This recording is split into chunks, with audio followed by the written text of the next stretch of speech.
लोकांना शिकवत नाही तो अहंकार देतो आणि मनापासून निघत नाही तो नमस्कार देतो. त्यामुळे नुसतं फॉर्मॅलिटी म्हणून नमस्कार न करता आपण खरोखर एकमेकांना मनापासून नमस्कार करूया असं मला वाटतं. आणि म्हणून मी पुन्हा एकदा तुम्ही सगळे मला ऐकताय ना यासाठी पुन्हा एकदा नमस्कार असं म्हटले. कारण मला ऐकण्याचा शक्यतो कोणाला इंटरेस्ट नसतोच. जो मुख्य कार्यक्रम असतो त्या मुख्य कार्यक्रमातले जे मान्यवर असतात किंवा जे इतर गोष्टी असतात त्यामध्ये सगळ्यांचा जास्त रस असतो. म्हणून एकदा प्रथम करून एकदा बाई माझ्याकडे आहे की नाही लक्ष. तर एकत्र येणं ही सुरुवात आहे, सोबत राहणं ही प्रगती आहे, मदत करणं हे संस्कार आहेत आणि सोबत राहणं ही स्वागत करणं ही संस्कृती आहे. आणि आपल्या या संस्कृतीनुसार उपस्थित सर्व मान्यवरांचे, पदाधिकाऱ्यांचे, मित्रपरिवाराचे, कुटुंबियांचे आणि अर्थातच सर्व शुभचिंतकांचे मी सगळी धर्म मनापासून स्वागत करते. आज या कार्यक्रमाला बरेच मान्यवर या ठिकाणी उपस्थित राहिलेले आहेत. या कार्यक्रमाची ज्या उत्सवमूर्ती आहेत, ज्यांच्यासाठी आणि ज्यांच्यामुळे आपण या ठिकाणी जमलेलो आहोत, त्या संगीता लोके यांना मी विनंती करते की आपण सर्व उपस्थित मान्यवरांना आदरातिथ्याने व्यासपीठावरती घेऊन यावं. माननीय प्रशांत पैठणकर साहेब, माननीय संभाजी सावंत साहेब, माननीय राजा गायकवाड साहेब, माननीय ओमप्रकाश साहेब आणि माननीय विशाल भोसले साहेब या सगळ्यांना आपण व्यासपीठावर घेऊन यावे अशी मी आपल्याला विनंती करते.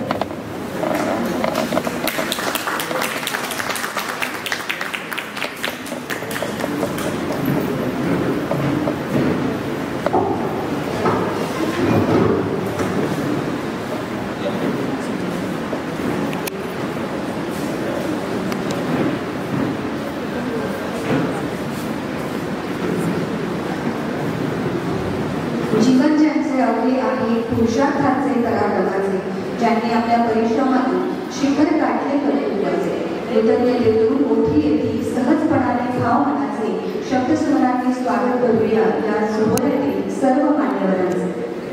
मी शब्दस्वरांनी सर्वप्रथम सर्व मान्यवरांचे या ठिकाणी आभार व्यक्त करते आणि स्वागत करते की आपण वेळात वेळ काढून या कार्यक्रमाला उपस्थित राहिला त्याबद्दल सगळ्यांचे पुन्हा एकदा मनापासून स्वागत. येणं हे संगीताताईंसाठी काही वेगळं नाही, त्यामुळे अडचण ही असणारच आणि त्याच्यावरती कशी मात करायची ह्याचं पूर्णपणे त्या ट्रेन झालेल्या आहेत. कार्यक्रम जसा उत्तर पुढे जाईल तसं आपल्या सगळ्यांना कळेलच. असो तर आता आपण कार्यक्रमामध्ये सर्व आपले जे या ठिकाणी मान्यवर बसलेले आहेत त्यांचं या ठिकाणी स्वागत करूया. सर्वप्रथम आपण सगळ्यांचं शब्दसुमनाने स्वागत केलेलं आहेच. या व्यतिरिक्त आता आपण या ठिकाणी स्वागत करणार आहोत प्रत्येकाचं पुष्पगुच्छ आणि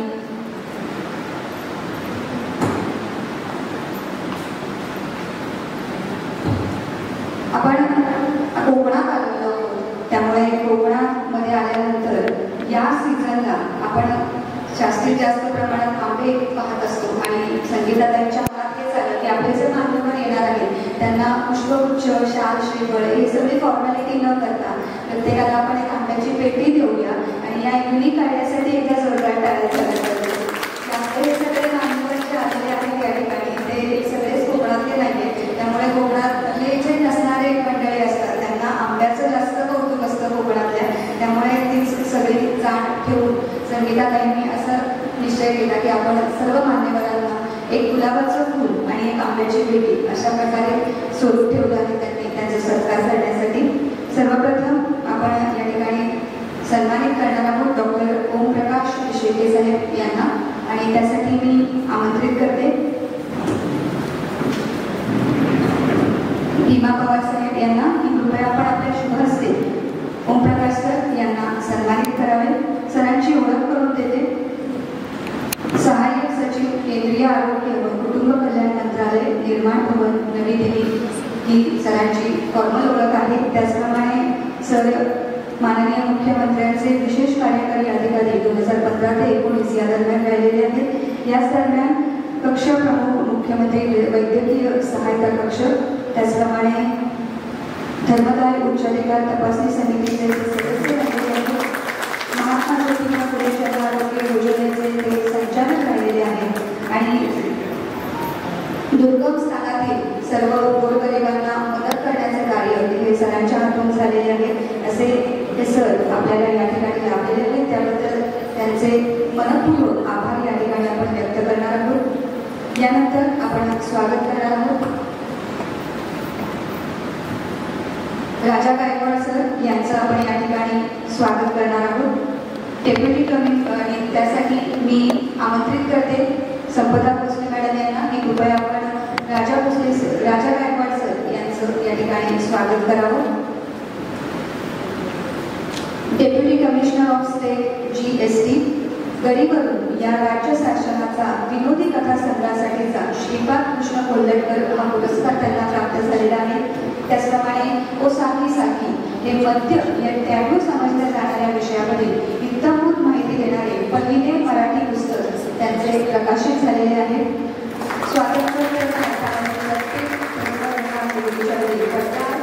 त्याचा आढावा घेणारे पॉवर गेम हे पुस्तक देखील त्यांचे प्रकाशित झालेले आहे. आणि भ्रमंतीची आवड असणाऱ्या आणि आतापर्यंत एक नाही दोन नाही तर 35 देशांना सहकुटुंब त्यांनी भेट दिलेली आहे. असे राजा गायकवाड सर आपल्याला या ठिकाणी मान्यवर करून लाभलेले आहेत, त्याबद्दल त्यांचे मनपूर्वक आभार.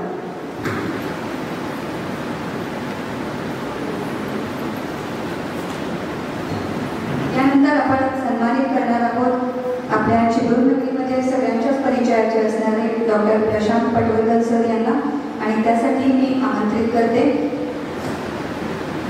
माननीय डॉक्टर जबले मॅडम यांना की कृपया आपण आपल्या शुभ हस्ते पटवर्धन साहेब यांना सन्मानित करावे.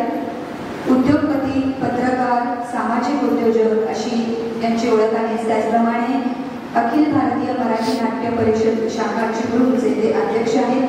त्याचप्रमाणे बरेचसे फेडरेशन्स किंवा इंडस्ट्रीज किंवा एज्युकेशनल इंडस्ट्रीज इन्स्टिट्यूट्स, त्याचप्रमाणे वेगवेगळे प्रतिष्ठान, वेगवेगळे असोसिएशन याचे अध्यक्ष आणि सदस्य आहेत. वेगवेगळ्या स्तरावरती त्यांनी काम केले आहे समाजासाठी अशी यांची ओळख आहे. असे हे पटवर्धन साहेब आपल्याला मान्यवर म्हणून लाभले, त्याबद्दल त्यांचे देखील मनापासून आभार.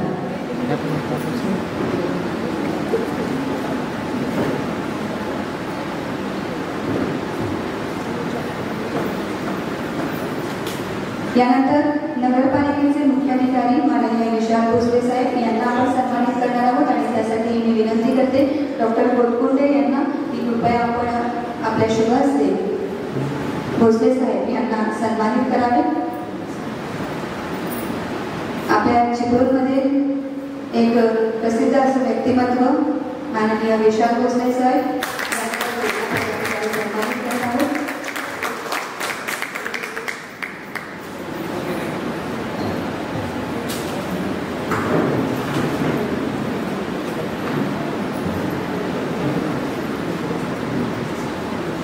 त्यानंतर आपण सन्मानित करणार आहोत माननीय संभाजी सावंत साहेब यांना. आणि त्यासाठी मी विनंती करते आपल्या आयन लेडी चाळके मॅडम यांना की कृपया आपण आपल्या शुभ हस्ते सावंत साहेब यांना सन्मानित करावे. श्री संभाजी सावंत हे सन 1989 मध्ये महाराष्ट्र लोकसेवा आयोगामार्फत पोलीस उपनिरीक्षक म्हणून महाराष्ट्र पोलीस दलात भरती झाले. त्यांनी जळगाव, धुळे, नाशिक, मुंबई, पुणे, सिंधुदुर्ग, PTS जाऊन तुर्ची, सोलापूर इत्यादी ठिकाणी राज्याच्या गृह खात्यात उत्कृष्ट अशी सेवा बजावलेली आहे. पोलीस दलामध्ये उपअधीक्षक असलेले माण तालुक्यातील देवापूर गावचे हे सुपुत्र यांना त्यांच्या उत्कृष्ट सेवा कार्यातील गुणवत्तापूर्ण सेवेची दखल घेऊन राष्ट्रपती पोलीस पदक राज्यपाल भगतसिंग कोश्यारी यांच्या हस्ते सन्मानित करण्यात आले आहे. असे हे आपल्या महाराष्ट्राचं एक सुपुत्र म्हणू शकतो आपण त्यांना, संभाजी सावंत साहेब यांना आपण या ठिकाणी सन्मानित केलेलं आहे. आणि त्यांची एक वेगळी ओळख म्हणजे संगीताताईंचे भाऊजी म्हणून ते या नात्याने देखील ते आज या ठिकाणी मान्यवरांच्या यादीमध्ये उपस्थित राहिलेले आहेत.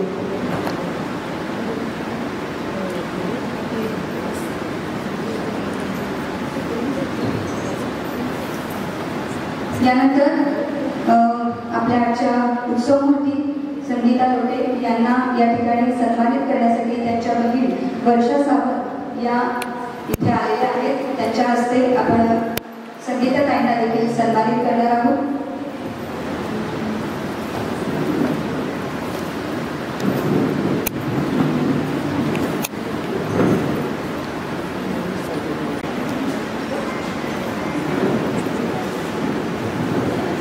कार्यक्रमाच्या पुढील टप्प्यावरती आपण वळणार आहोत. असं म्हणतात, आयुष्यात पुढे जाण्यासाठी योग्य ते नियोजन असावं लागतं आणि कुठलाही कार्यक्रम यशस्वी होण्यासाठी योग्य ते प्रयोजन असावं लागतं. आणि आता आपण कार्यक्रमामध्ये पुढील टप्प्यावरती जाणून घेणार आहोत आजच्या या कार्यक्रमाचे प्रयोजन, अर्थातच प्रास्ताविक. आणि हे प्रास्ताविक करण्यासाठी मी माईक आहे देते प्रज्ञा सावंत यांना, की कृपया त्यांनी आजच्या या कार्यक्रमाचं प्रास्ताविक सादर करावं. पत्रकार तसेच सगळे मित्रपत्रकार, या सगळ्यांना माझा मनापासून नमस्कार. मी प्रज्ञा सावंत आज या ठिकाणी या कार्यक्रमाचं प्रास्ताविक करण्यासाठी उभी आहे.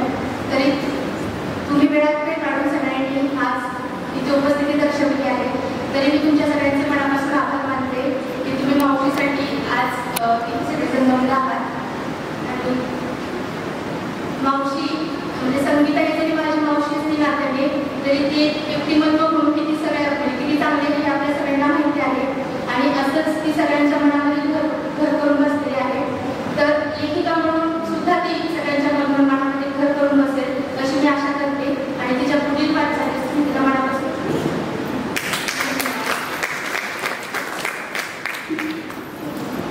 धन्यवाद.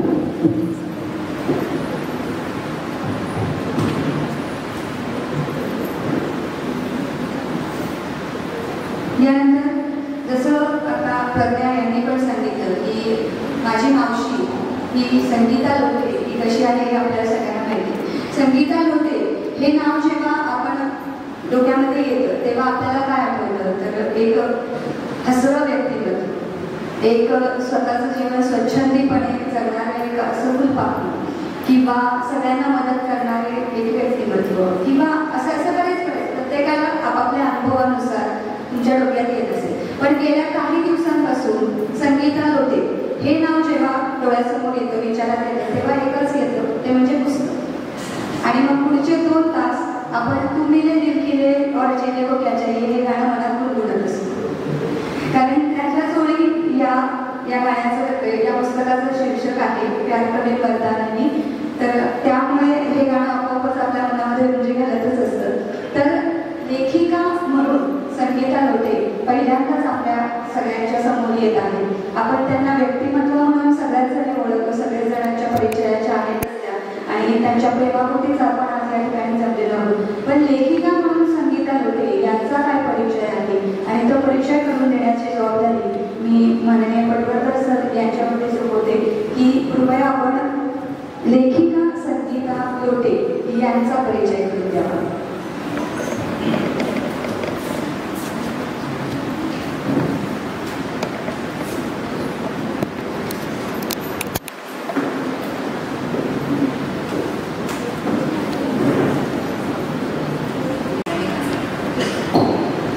आजच्या कार्यक्रमासाठी उपस्थित असलेले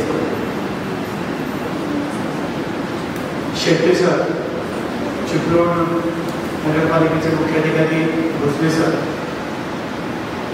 शिवाय संभाजीराव पवार आणि राजा गायकवाड साहेब, अनेक मान्यवर चिपळूणमधले माझ्यासमोर बसलेले आहेत. आपल्या सर्वांचं मी या कार्यक्रमात स्वागत करतो. या पुस्तकाच्या प्रकाशनाला यायचं असं ठरवल्यानंतर नेमकं काय बोलावं असा माझ्या मनात प्रश्न होता. मग मी मॅडमला म्हटलं, मॅडम तुमची कादंबरी मला तुम्ही द्या, वाचतो आणि त्या कादंबरीवर जाऊन बोलतो. जेव्हापासून माणसाला बोलायची कला अवगत झाली तेव्हापासून ते एकमेकांना गोष्टी सांगायला. मग त्या गोष्टी पूर्वी प्राण्यांच्या असायच्या, तिच्या हिसाबने त्या गोष्टी असतात त्या. मग नंतरच्या काळात काय झालं, जीवनाच्या आणि लोकव्यवहाराच्या अनुभवावर मग माणसांच्या गोष्टी लोक एकमेकांना सांगू लागले. एकमेकांच्या कथा, माणसांच्या कथा लोक आवडीने ऐकू लागले.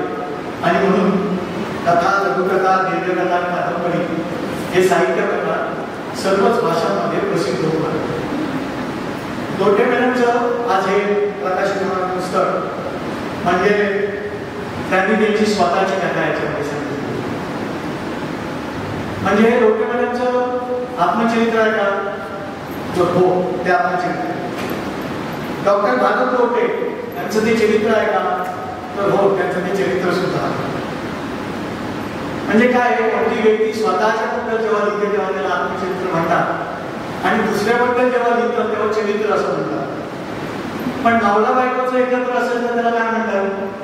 मला वाटतं साहित्यातली बडी मंडळी इथे आहेत त्यावर मी भाष्य करणं योग्य नाही. पण मग ही कथा आहे का? हो, ही कथा, ही कादंबरी आहे का? तर ही कादंबरी सुद्धा. थोडक्यात सांगायचं तर पुस्तक साहित्यातील कथा, लघुकथा, दीर्घकथा, कादंबरी अशा विविध प्रकारात म्हणणारं हे पुस्तक आहे आणि म्हणून हे पुस्तकाचं या वेगळे. त्यांचं जे कथानक आहे स्वतःच्या आयुष्यावर असल्यामुळे त्यांनी प्रसंग योग्य पद्धतीने मांडले आणि चांगल्या संवादाच्या माध्यमातून त्यांनी कादंबरीचं लेखन केलं. म्हणजे त्यांच्या भाषेवर चांगलं प्रभुत्व, म्हणजे निवेदनाची भाषा ही त्यांनी वेगळी केली. ज्यावेळी त्या माहेरी जातात तेव्हा तिथले सासर माहेरचे लोक पश्चिम महाराष्ट्रातले कोल्हापूर, सांगली, सातारचे, मग तिथली जी व्यक्तिरेखा आहे तर त्या बोलताना त्या कोल्हापुरी भाषेतल्या लहेजा घेऊन ती वाक्यरचना त्यांनी केली. ज्यावेळी त्या कोकणात येतात तेव्हा कोकणातल्या माणसांची उदाहरणं किंवा व्यक्तिचित्रणं त्या रेखाटतात, तेव्हा कोकणी माणसांचे शब्द, कोकणी माणसांचे वाक्यरचना ही त्यांच्यामध्ये येते, कोकणातला निसर्ग त्यांच्यामध्ये येतो. त्यामुळे त्यांनी लेखक म्हणून एक उत्तम पद्धतीची कादंबरीची रचना मांडली आणि सादरीकरण केलेलं आहे. त्यांच्याकडे भाषेची चांगली समृद्धी आहे, हे कादंबरी वाचताना नेहमी जाणवत असते. म्हणजे लेखकाला निरीक्षण शक्ती लागते, कल्पना शक्ती लागते आणि आपल्याकडे असलेल्या अनुभवाची चांगल्या पद्धतीने सांगड घालून त्याची मांडणी करावी लागते. मला वाटते त्यांनी अतिशय योग्य पद्धतीनं सगळी कृती जमवली आहे. त्यांची ती वर्णन करण्याची पद्धत, एक स्टाईल किंवा शैली ही फार चांगली आहे. म्हणजे डॉक्टरांचं वर्णन करताना ती अनेक शब्द वापरतात, अनेक उदाहरणं देतात. मग ते कधी म्हणतात खोडकर आहे, कधी म्हणतात आढाऊ आहे, कधी म्हणतात नक्की आहे. असं म्हणता ते म्हणतात प्रामाणिक काम करणारा डॉक्टर आहे, पेशंटसाठी 24 तास देणारा डॉक्टर आहे, गरिबांसाठी हसत खेळत सेवा देणारा डॉक्टर आहे, आनंदीबाई जोशी पुरस्कार मिळवणारा डॉक्टर आहे, साधा भोळा शंकरासारखा डॉक्टर आहे. अशी असंख्य उदाहरणं. म्हणजे डॉक्टरांचं वर्णन करताना त्यांनी अख्खं पान अशा पद्धतीने लिहिलं की थोडक्यात तुम्हाला सांगतो. त्यांची भाषा प्रभावी आहे आणि प्रवाही सुद्धा. नुसती भाषा प्रभावी असून चालत नाही, नाहीतर कथानक पुढे सरकत नाही. कथानक त्यांनी त्यामुळे योग्य पद्धतीनं पुढे सरकवलं आणि त्यांची भाषा प्रभावी आणि प्रभावी असल्यामुळं त्यांचं कथानक पुढे गेलं. त्यांनी उत्सुकता कायम ठेवली, त्यामुळे वाचकाला पुढे काय पुढे काय पुढे काय अशी उत्सुकता वाटते आणि तो वाचत राहतो आणि कादंबरी पूर्ण वाचूनच तो बंद करतो. मला असं वाटतं इथं आलेल्या सगळ्यांनी हे खरोखर एक पुस्तक घ्यावं आणि पुढच्या 2 ते 3 दिवसात तुम्ही हे पुस्तक वाचून संपवा. कारण यातल्या अनेक गोष्टी तुम्हाला अरे वा छान किंवा उत्सुकता निर्माण करणार आहे. आणि जेव्हा डॉक्टर हॉस्पिटलला जातात आणि ते सगळे गंभीर प्रसंग सुरू होतात त्यावेळी ते इतक्या पकडून ठेवतात वाचकाला की त्यांची ती हातोटी फार चांगली आहे. त्यांचा दृष्टिकोन चांगला आहे, त्यांच्या लिहिण्यामध्ये खरेपण आहे. त्यामुळे त्यांची मांडणी ही वास्तववादी मांडणी आहे आणि त्यांची कादंबरी ही वास्तववादी कादंबरी आहे असं मला वाटतं. वास्तववाद आहे, स्वप्नरंजन आहे, आदर्शवाद आहे, स्वच्छंदता आहे, अभिव्यक्तीवाद आहे, अस्तित्ववाद आहे. अशा विविध वादांनी आणि दृष्टिकोनांनी ही कादंबरी परिपूर्ण केली. तुकाराम महाराज म्हणतो तसं करतो कवित्व मना दे नवे माझी वाणी बदलीची, माझी या व्यक्तीचा ना हा प्रकार माझं विश्वंभर. तुकाराम महाराज असं म्हणतात हे माझं काय नाही, विश्वंभर माझ्याकडून करतो. काही आध्यात्मिक आहे आणि त्यांची हीच भावना आहे की माझी संतोषी माता, माझे स्वामी स्वरूपानंद, माझे अक्कलकोटचे स्वामी, ही सर्व मंडळीच माझ्याकडून मी घडवून घेत आहे आणि त्यामुळेच मी हे सगळं करू शकते. ही भावना त्यांच्यामध्ये आहे, ती मला फार महत्वाची वाटते. या पुस्तकाचा एक प्रसंग मला सहज आठवतो. जेव्हा डॉक्टरांना त्यांच्या निधनानंतर घरी आणलं गेलं त्यावेळी त्यांची डेडबॉडी समोर असताना नातेवाईकांनी ज्या पद्धतीनं रिॲक्ट केलं ते संगीता मॅडमने कशा पद्धतीने शिकवलं असेल. पण तो सगळा प्रसंग वाचताना अंगावर टाका येतो. तर कुठला आली असेल ती ताकद, कुठला आला असेल आणि कशा पद्धतीने त्यांनी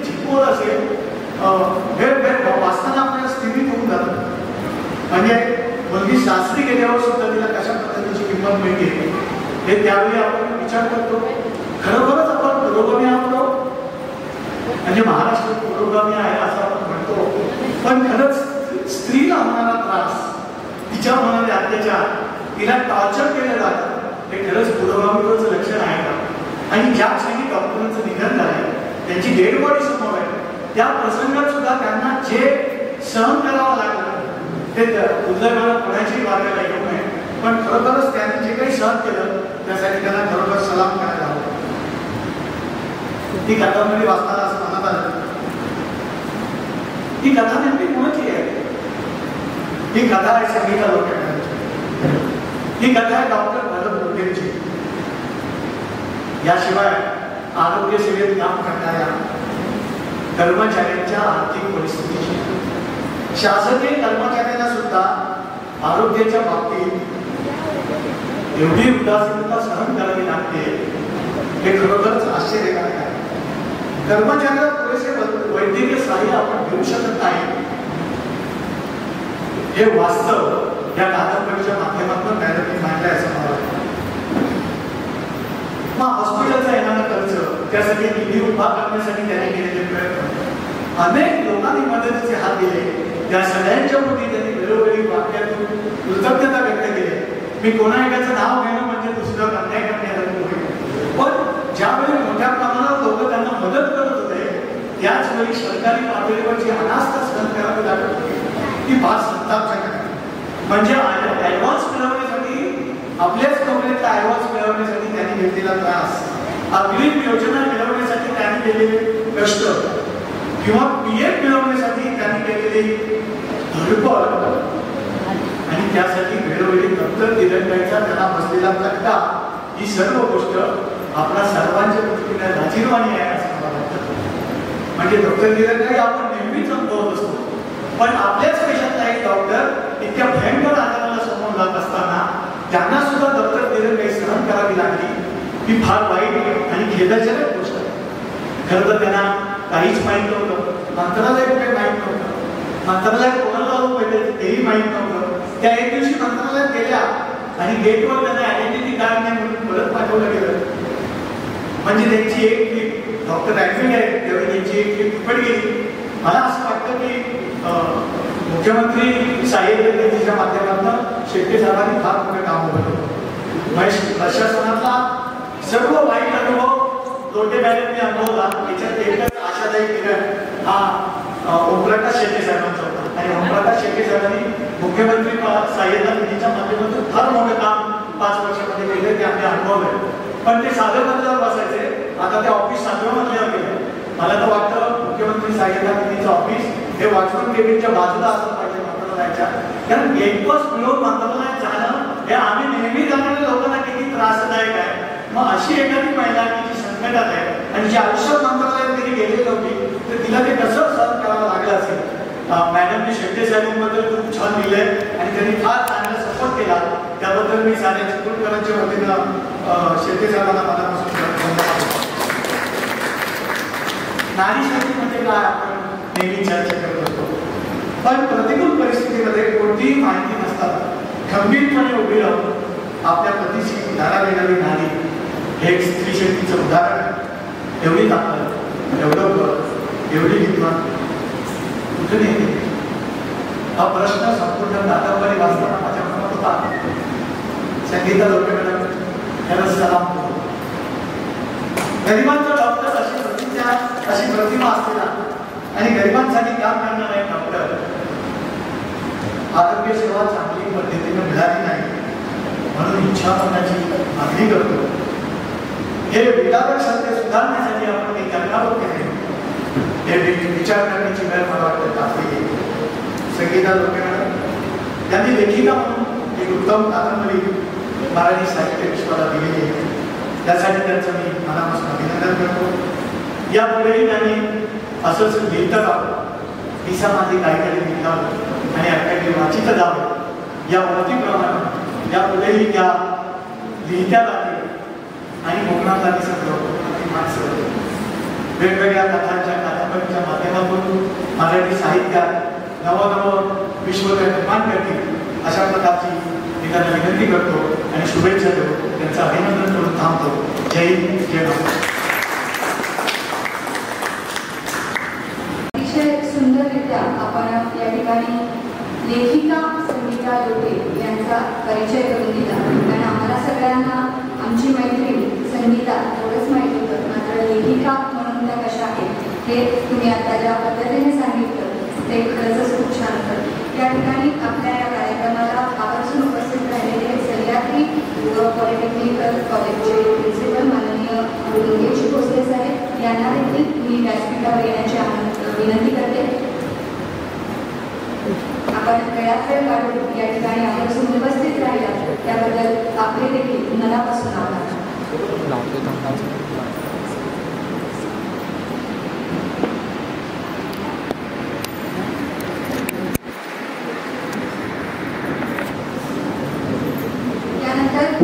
आपले मनोगत व्यक्त करण्यासाठी मी या ठिकाणी आमंत्रित करते माननीय राजा गायकवाड सर यांना. कृपया आपण आपले मनोगत व्यक्त करा.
सोशल मीडिया हा सात पुरुषा असा म्हणण्याचा आता वेळ आहे.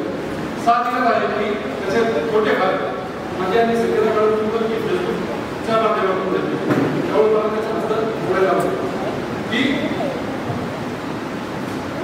सोशल मीडियामुळे किंवा फेसबुकमुळे प्रत्येकाला अभिव्यक्तीचं एक व्यासपीठ मिळालं. मला लिहिता येतं की नाही किंवा मी कसं लिहू शकतो, कसं व्यक्त होऊ शकतो हे आता वेळेस आपल्याला शक्य झालं असतं. परंतु फेसबुकमुळे जे बरं वाईट काही असेल तरी आपल्याला त्याचं व्यक्त होता येईल.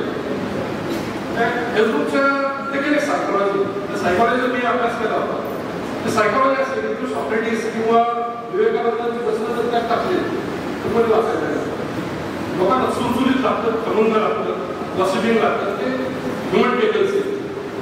तर अशा प्रकारचं जर माझी नाव सजवलेली तर मला लाईक्स मिळतील किंवा तुमच्या मैत्रिणी मिळतील हे मी त्याचा अभ्यास केला होता. त्यामुळे प्रत्येक बेरोजगारी मागे काय पुसलेला आहे तुमचा तंत्रज्ञान वाचत प्रत्येक करमणुकीसाठी म्हणून मी तिथे विरोधी कथा द्यायला सुरुवात केली. त्या विरोधी कथा त्यावेळी पुरेसा त्याला प्रचंड प्रतिसाद मिळाला. त्यामुळे मी त्याचं पुस्तक बनवलं, त्याचं नाव दिलं गडीवरून. त्या पहिल्याच पुस्तकाला माझ्या महाराष्ट्र शासनाचा सर्वोत्कृष्ट विरोधी कथा संग्रहाचा पुरस्कार मिळाला.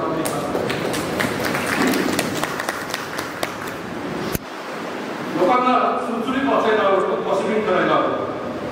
त्यात खरंच आहे चूक आहे तर ती वस्तुस्थिती आहे तर आपण नाकारू शकत नाही. म्हणून माझी नॉन जी ती फॉर ॲडल्ट्स ओनली आहे आणि त्यात तुम्हाला बऱ्यापैकी पॉसिबिंग वाचायला मिळेल. तर फार कोणी जर सभ्यवान असते ते माझ्याबरोबर त्यामुळे मी वेगवेगळी सदर त्याच्यात सादर केली. माझ्या गडीवरून हेच जे आहे तर पहिलं सदर मी सादर केलं होतं नवीन लेखकांची नावं. मराठी साहित्याचे लेखक होऊन गेले त्यांचे जे अभ्यास होते त्याचं एक सदर सुरू केलं. बरोबर 7:30 वाजता मी संध्याकाळी पोस्ट करायचं. 7:31 संपूर्ण महाराष्ट्रातून मला फोन यायचे. आज कोण काय त्यात रणजित देसाईपासून प्रक्रियापासून बालकवी यांच्याकडून सगळ्यांनी मी रवींद्रनाथ टागोरांपर्यंत सगळ्यांचा पंचनामा केला. आता तो एक मी माझ्या मनात त्या प्रत्येकाच्या मुलगा मुली सून यांनी ते त्यांच्या आत्मचरित्रात घेऊन ठेवलं. ते फक्त त्याचं कलेक्शन केलं होतं. त्यानंतर एक ऐसा प्यार कहा या नावाचं एक सदस्य त्यामध्ये इंग्लंडच्या आरवणचं भारतातलं एक साधा जेलमध्ये काम करणारा माणूस होता अब्दुल्ला त्याच्याबरोबर अफेअर त्यानंतर लॉर्ड माउंटबॅटनच्या स्वतःचे वेगळे अफेअर्स लेडी माउंटबॅटनचं याची एक सिरीज सुरू सगळ्यात महाराष्ट्रात याचीच वाटत नाही फेसबुक एक करमणुकीचं साधन म्हणूनच मिळतं काय तुम्ही तत्वज्ञान सांगून उपयोग होतो त्यानंतर मी एक पुढची सिरीज सुरू केली वर सुरू होता आपल्याला फक्त एवढं माहित असतं की आमच्या माणसाला 300 बायका तर त्या 300 बायका दिवसभर काय करायचं त्याचा दिनक्रम काय मुघल बादशाह जेवण काय करायचं काय खायचा किती प्रमाणात खायचा किती प्रमाणात असायचं त्याची पद्धत काय असायची त्याचा फूड टेस्टिंग व्हायचं सगळ्या प्रक्रिया प्रवास तसं एक सदर मी साधारण मुघल स्कूल येतो त्यावेळी कपडे किती असायचे ते बेडरूम कसे सजलेले असायचे ते सगळं एकदम झुंबवलं ते देखील सिरीज खूप लोकप्रिय झाली नंतर मी जगभर फिरत असतो आतापर्यंत साधारण 30-35 देश फिरतात मी आणि माझी ज्या देशात गेलो त्या देशात आपण तुझे किंवा खाद्यपदार्थ टेस्ट करतो मला एक थोडी जास्त सवय आहे वाईट सवय तर मी तिथं लोक मध्य देखील देत असतो तर मी आणि माझ्या पत्नीने ॲम्स्टरडॅम पॅरिस लंडन न्यूयॉर्कपासून मॉस्कोपर्यंत आणि ॲम्स्टरडॅमपर्यंत जगभरातले सगळे पबचं डिस्को केलं ते करता करता मी असा अभ्यास केला की भारताच्या लोकांना नृत्य कसं द्यायचं याच्या हाताने मग मी त्या शास्त्रशुद्ध अभ्यास केला आणि कोणतं नृत्य कसं द्यायचं त्यात फरक काय पेंडेंट डिस्प्ले म्हणजे काय स्पॉट डिस्प्ले म्हणजे काय रंग जीन होत काय असं मराठी देखील पुस्तक होतं तर ते आता तो साखीसाठी नावाने ते पुस्तक पब्लिश हो साखीसाठी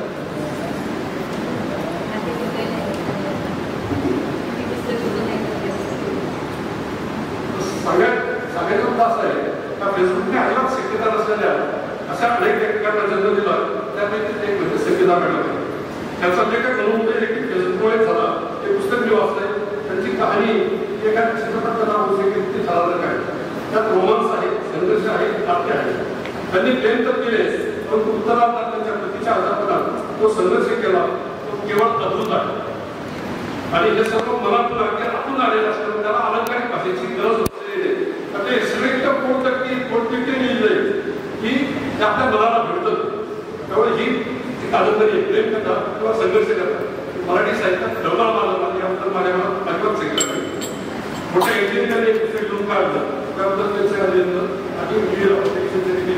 आभार धन्यवाद.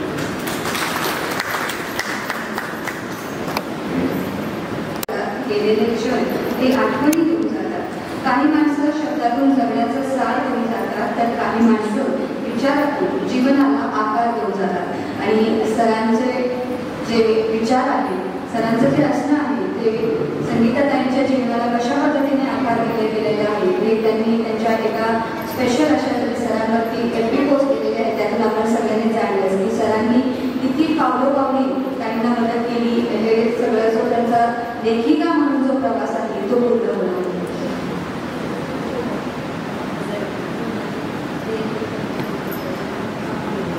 यानंतर आपण या ठिकाणी आमंत्रित करत आहोत हजारे कंपाऊंडर जे खास कोणी येथून आलेले आहेत. यांची विशेष ओळख करून द्यायची म्हणजे यांनी डॉक्टर लोटे यांच्यासोबत काम केलेलं आहे. त्यामुळे त्यांचं मनोगत ऐकणं हे आजच्या दिवसासाठी खरोखरच खूप गरजेचं आहे. मी विनंती करते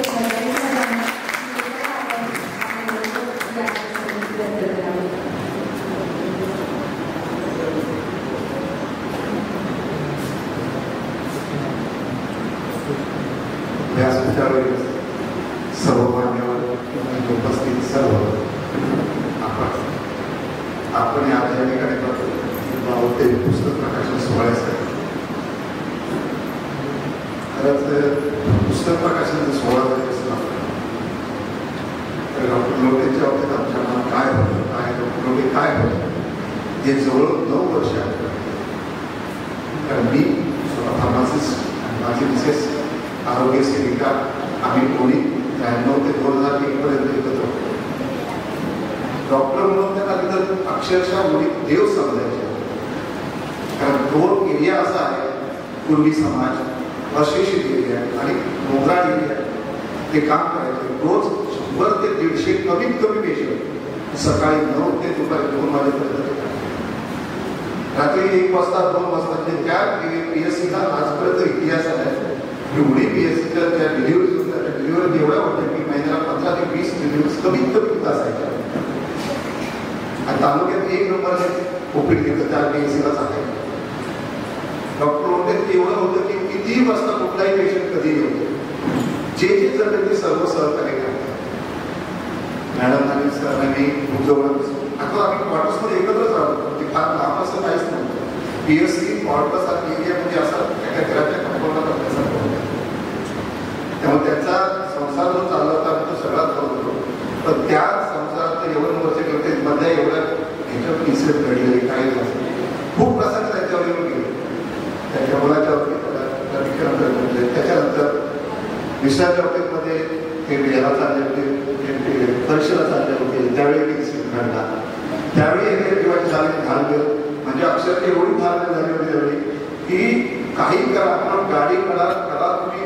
म्हणजे त्यावेळी ड्रायव्हर असतो ते आम्ही इतकं समजत होते की मी PSCची गाडी बिंदासमध्ये चालवत होतो. अगदी पेशंट वाहतूक असू दे नाहीतर काही असू दे, ज्यावेळी इमर्जन्सी होती तर डॉक्टर म्हणाले हजार आहे आपल्याला चालायचं. मग मी कधीच विचार केला नाही की माझी पोस्ट काय.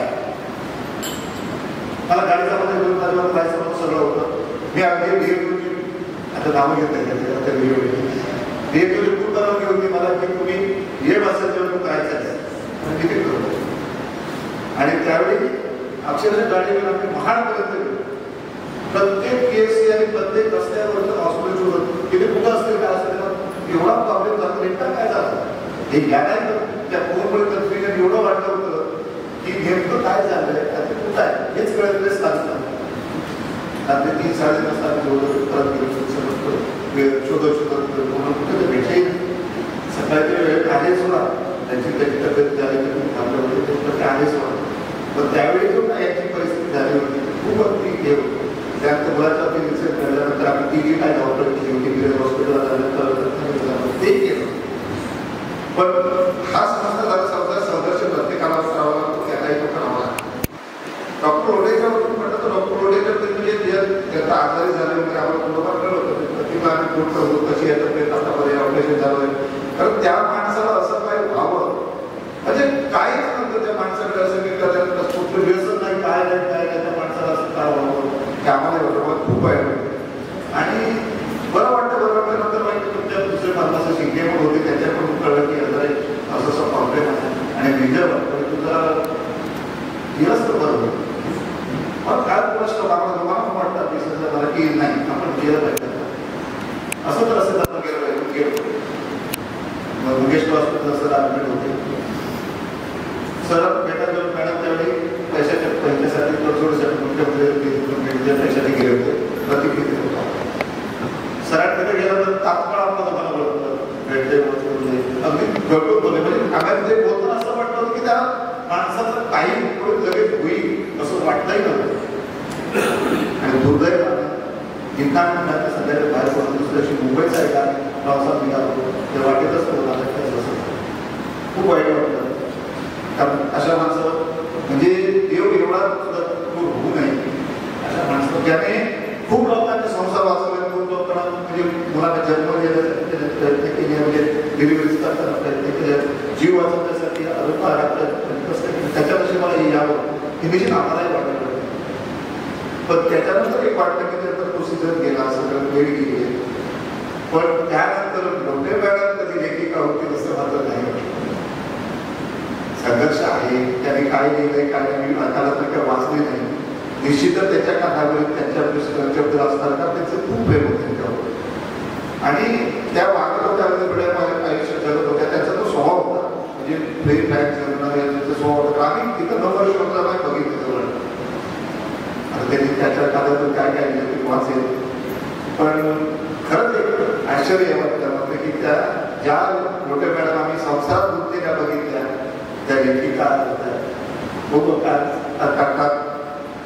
वेळ माणसाला काय बनवेल आणि कसं बनवेल हेही सांगता येत नाही. मी त्यांना पुढच्या लेखिका म्हणून शुभेच्छा देतो. त्यांच्या आयुष्यात ज्या घटना घडल्या त्यांना आपण त्याचं उज्ज्वल आयुष्यासाठी शुभेच्छा देतो. त्याच्या मुलाच्या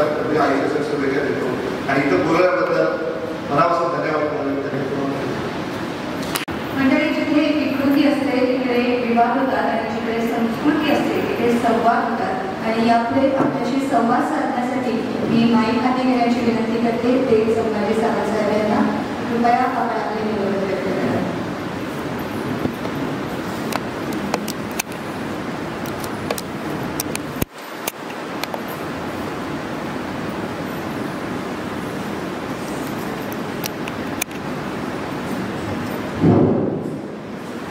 व्यासपीठावरील आदरणीय शेटे साहेब, गायकवाड साहेब, डॉक्टर पुरुषोत्तम सर, भोसले साहेब आणि आज ज्यांचं पुस्तकाचं प्रकाशन होत आहे त्या आपल्या वहिनी आदरणीय संगीताताई लोटे मॅडम.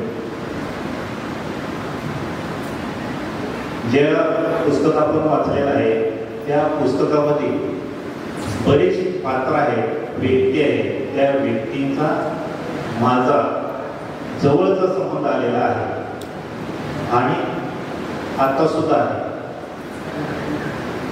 यामध्ये एखादा बाप वडील किती चांगला असावा किंवा एखादी आई माता किती चांगली असावी, किती सहकार्याची असावी आणि आपल्या मुलाबाळावरती किती लक्ष देणारे असावे. म्हणजे आसमान में उड़ते हुए बाज को उसके बच्चे ने पूछा, आसमान कितना बड़ा है? तब बाज ने अपने बच्चे को अपने पंख में लटके कर कहा, सो जा मेरे बेटे, मेरे पंखों से छोटा है. म्हणजे एवढी संकट आली तरी आईवडिलांनी कधी असं जाणून दिलं नाही. आणि त्या व्यक्तींची किती सोच असावी. म्हणजे आता मी स्वतः डॉक्टरांचं घर पाहिलेलं आहे आणि माझ्या लग्नाच्या वेळी पाहिलेलं आहे की ज्यावेळेला मी डायरेक्ट PSI MSc ॲग्रीला असताना माझं सिलेक्शन झालं. डॉक्टर MBBS होते. ते घर बघून कुणीच नाही मला तर म्हणले की या घराला PSI नसेल. मग मला ते नाशिकला पाहायला आले आणि डॉक्टरांचं घर सुद्धा 1 BHK पेक्षा छोटं आहे. पण ज्या वेळेला मी सुद्धा पहिल्यांदा त्या ठिकाणी पाहिलं तर त्यावेळेला या व्यक्तीनं किती मानायला पाहिजे आई वडिलांना की त्यांनी घरदार संपत्ती ह्याच्याकडे काही न पाहता व्यक्तीच्या कर्तृत्वावरती भरोसा ठेवला. नाहीतर आता सुद्धा मला मुली आहे मुलगा लग्न करताना आपण 100 वेळा पाहतो. पण तुम्ही माझे म्हणजे आता तर जवान आहे की 100 वेळा फोन करा, हे करा, भेटा करा. मी पाहिलंच नाही. आई वडिलांनी पाहिल्यानंतर मी पाहिला आणि लग्नानंतर मला आठवत नव्हते. पण नंतर माझी पोस्टिंग ही नंदुरबार, धुळे, जळगाव याच भागात झालेली आहे. मालेगाव या ठिकाणी. फक्त 1 वर्ष मी सिंधुदुर्गला ओरस पोलीस स्टेशन इन्चार्ज होतो. आणि जसं म्हणजे इथं प्रत्येक माझ्या भगिनी बसलेले आहे की कोणत्याही मुलाला आपल्या वडिलांच्या आई वडिलांपेक्षा आईच्या आई वडिलांवरती फार प्रेम असतं. आणि माझं वैयक्तिक मत असं आहे की त्याला एकच कारण आहे की त्या वडिलांच्या मुलांच्या सुखदुःखामध्ये स्वतःच्या आईवडिलांना येतात, पत्नीच्या आईवडिलांनी धावून येतात. आणि मी माझ्या आईनं किंवा माझ्या वडिलांनी माझे तर आईवडील आश्रित होते. माझ्या पूर्ण 34 वर्षाच्या सेवेमध्ये फक्त 1-2 वेळा माझ्याकडे आले असते. पण ज्या वेळेला काही प्रॉब्लेम असेल, बदली व्हायचे असेल, सामान द्यायचे असेल तर माझे सासूबाईंनी धावून आलेले. मी सातारला घर बांधलं, फक्त वास्तुशांतीला गेलो. मी कधीच पाहिलं नव्हतं. माझी धारणा अशी होती की आपण बेघरावर राहतोय, पत्र्याच्या घरात राहतोय, स्लॅबचं घर होतोय, जाऊ द्या. परंतु एवढं सहकार्य त्यांनी केलं आणि ते पाहिलं, त्यांनी आपल्या मुलींना जपलं. म्हणूनच आज आपण हे पाहतो. आणि बऱ्याचशा गोष्टी आपल्या हातात नसतात. आणि डॉक्टर आणि माझा एकदम विरोधाभास स्वभाव. म्हणजे आम्ही आमच्याच म्हणजे 25 डॉक्टर गेल्यानंतर एक 27-28 वर्ष झाली तर 1000 700 ते 8000 शब्द बोलू असेल. पण डॉक्टर अतिशय मितभाषी आणि डॉक्टरांना फिरायची सवय म्हणजे कुठेही पाहण्याचा. माझं उलट, मी माझ्या 34 वर्षात डॉक्टरांच्यामुळे कुठं गोवा किंवा इथं फिरलो असेल पण मी कधीही कुठेही स्वतःहून कधी गेलो नाही. डॉक्टरांची भक्तिमय स्वभाव. मी शक्यतो कुठेही गेलो नाही. डॉक्टरकडे गेलो तर मी गणपतीपुळे गेला पण कारण मी ज्या पिंडीतून तयार झालो मला असं वाटायचं की ज्या ठिकाणी आपण फिरायला जातो नुसतं समुद्र पाहायला 1,000-2,000 रुपये घालवणार, त्या ठिकाणी जेवायला 1,000 रुपये घालवणार, आणि मी ज्या वस्तीत राहतो त्या माझ्यावर असं होतं तेवढं एक वेळच्या जेवणासाठी 8 आठवड्यावर काम करावं लागतं, ते माझ्या बुद्धीला तो आनंद माझ्या बुद्धीला पडत नाही. आणि या ठिकाणी डॉक्टरांनी सुद्धा की अतिशय बिकट परिस्थितीमध्ये MBA केलेला आहे. आणि ज्यावेळेला आपण म्हणतो की अशी धारणा आहे की स्वर्गात जोडा बनतो किंवा होतो एकमेकाला जोडणं आहे, वहिनींनी सुद्धा की कमी म्हणजे 12वी नंतर शिक्षण झाल्यानंतर सुद्धा त्यांनी स्वतःला प्रूव्ह करण्यासाठी पुढील शिक्षण घेतलं, स्वतः ड्रायव्हिंग शिकल्या. आणि ज्या वेळेला एखादं संकट येतं त्यावेळेला एखादी स्त्री किती खंबीरपणे उभे राहतो त्याचं ज्वलंत उदाहरण म्हणजे संगीताचं वेळ. आणि आपण असं म्हणतो की एक फूल भी अक्सर बाग सजा देता है, एक सितारा भी अक्सर आसमान चमका देता है, जहां दुनिया भर के नाते काम नहीं आते वहां एक दोस्त भी जिंदगी बना देता. आणि त्यांनी एवढे मैत्रिणी तयार केले आहे की त्यांची जिंदगी बनवली त्यांची ग्रुपमध्ये. आणि बऱ्याच वेळेला या ठिकाणी आपण पाहतो, मी स्वतः 1 वर्ष सिंधुदुर्गला काम केलेलं आहे, इंचार्ज म्हणून काम केलेलं आहे की कोकणामध्ये शासकीय सेवा असू द्या किंवा तुमचं कर्तव्य असू द्या, अतिशय जागरूक लोक आहेत. एका ठिकाणी 1 वर्ष काढणं म्हणजे फार मोठं म्हणजे जग जिंकल्यासारखं आहे. आणि त्या ठिकाणी डॉक्टरांनी 9-9, 8-8 वर्ष एका ठिकाणी काढले ही साधी गोष्ट नाही. कारण बऱ्याच वेळेला आपण काम करताना की प्रत्येकाला वाटतं की शासकीय नोकरी शासकीय नोकरी. मी स्वतः PSI नंतर DYSP झालं, पण मला 27-28 तारीख आली तर मला प्रॉब्लेम असा आहे की जे श्रीमंत मित्र आहेत त्यांच्याकडून घ्यायची शासकीय नोकरी म्हणजे मला काय वाटतं शेळीच्या शेपटासारखं असते, लाजली राखता येत नाही, शेपूट माश्या घालता येत नाही, पण तो पाण्याचा दृष्टिकोन वेगळा असतो. आणि असं असताना सुद्धा ज्या वेळेला पुण्यामध्ये डॉक्टरांचं ऑपरेशन करायचं झालं त्यावेळेला मी 2-2.5 वर्ष मी जाऊन तो पुणे अपडाऊन करायचो. मी पुण्यात 75 किलोमीटर दररोज अपडाऊन करणं म्हणजे जे अपडाऊन करतात त्याची कल्पना आहे की ते अवघड आहे. आणि तशा कंडिशनमध्ये सुद्धा वैदिकनी अतिशय म्हणजे आम्ही जेव्हा दवाखान्यात जायचो आणि कुठल्याही सगळ्या आपल्या लोकांना माहिती आहे की दवाखान्यात गेल्यानंतर डॉक्टरांनी हात मारली, पेशंटच्या नंतर हात मारली की BP 170-160 जातो, काय झालं तर काय झालं. आणि अशा ठिकाणी मला काय वाटत नाही की मी बघितलं त्या संगीत लावलं काय संगीत करणार आहे त्या पेशंटच्या नातेवाईकाला. त्याची धारणा असते की हे तुम्हाला चांगलं वाटेल पण चांगलं वाटत नाही. आणि ज्यावेळेस कादंबरी लिहिली हे फार मोठं स्वप्न आहे. मला त्यांनी माझं मनोगत व्यक्त करायला सांगितलं होतं, पण तो बऱ्याचशा गोष्टी आपल्या म्हणजे मी घरात सुद्धा जेवताना आमची मिसेसच नाही म्हणायची मी भाऊजीसारखं वागायला पाहिजे. कारण मी MSc केलं असताना स्वतः हाताने स्वयंपाक करायचं, मला बऱ्यापैकी स्वयंपाक यायचा. आणि कुणी जर नाही तरी मी रतीच देतो की कुणी कालावड केलंय तू काय केलंय काय केलंय कसं झालंय मीठ कमी आम्ही काय करू काय फार नाही त्याच्यात. कारण मला गडीच्या चपाती येतात त्यामुळे थोडी माहिती आहे. पण तो आमचे सर्व डॉक्टर साहेब एकही शब्द न बोलता जेवण करणार. आणि ह्याच्यात सुद्धा गेलं ही सासरवाडीला जर गेलं तरी माझ्यापेक्षा त्यांच्यावर प्रेम करणारे भरपूर त्या ठिकाणी आहेत. आणि मी एखाद्या गोष्टीचं देखील प्रत्युत्तर देतो त्यांचा तसं ना. आणि एखादी व्यक्ती किती सैम असेल बऱ्याच वेळा त्या पुस्तकात मी वाचलेलं आहे थोडं म्हणजे एक करून मी पूर्ण केलेलं नाही पण ह्याच्यात वाचत होतो. आणि माझ्या कॉलेजच्या जीवनामध्ये मी एक आपल्याला सगळ्यांना माहिती असले कोणा एखादी भ्रमण गाथा आहे दोन्ही नाट्याचं पुस्तक आहे ते माझ्यावर प्रभाव पडून गेले. आणि मला ST मध्ये वाचायला लागलं की माझं डोळं होतं. परंतु माझ्या 34मध्ये मी 1993ला धुळेहून बंदोबस्ताला तपासाला चालू होतं मुंबईला. त्यावेळेला मी डॉक्टर अभय यांचं माझा साथ्याचा हृदयरोग हे पुस्तक ST मध्ये वाचलं. मला कधीही डोळं दुखण्याचा संबंध आला नाही. आणि मी मोबाईलमध्ये वहिनी गेली मला पाठवला PDF वाचला तीच भावना मला त्या ठिकाणी आली की तुम्हाला ते बोर होत नाही कळत नाही ते स्वतःच असं कळतं. आणि पुस्तक लिहिणं साधी गोष्ट नाही, एक स्वप्न असतं.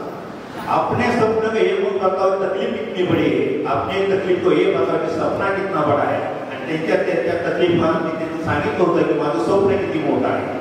आणि लिखाण करताना सुद्धा साधी गोष्ट नाही, 4 वेळी लेखमध्ये माणसाला कंटाळा येतो. आणि या पुस्तकातून ज्यांनी ऑपरेशन केलं, जे डॉक्टर आहेत त्यांनी वाचलं. जेव्हा आता आम्ही सुद्धा शासकीय सेवेमध्ये आहे, बऱ्याच वेळेला अडचणी असतात आणि त्या सहन कराव्या लागतात. म्हणजे हे पुस्तक वाचलं किंवा आपण आजोबाच्या अनुभव घेतो की एखाद्या पीडित नेमची किती आवश्यकता आहे. कारण माझी स्वतः एंजिओप्लास्टी झालेली आहे.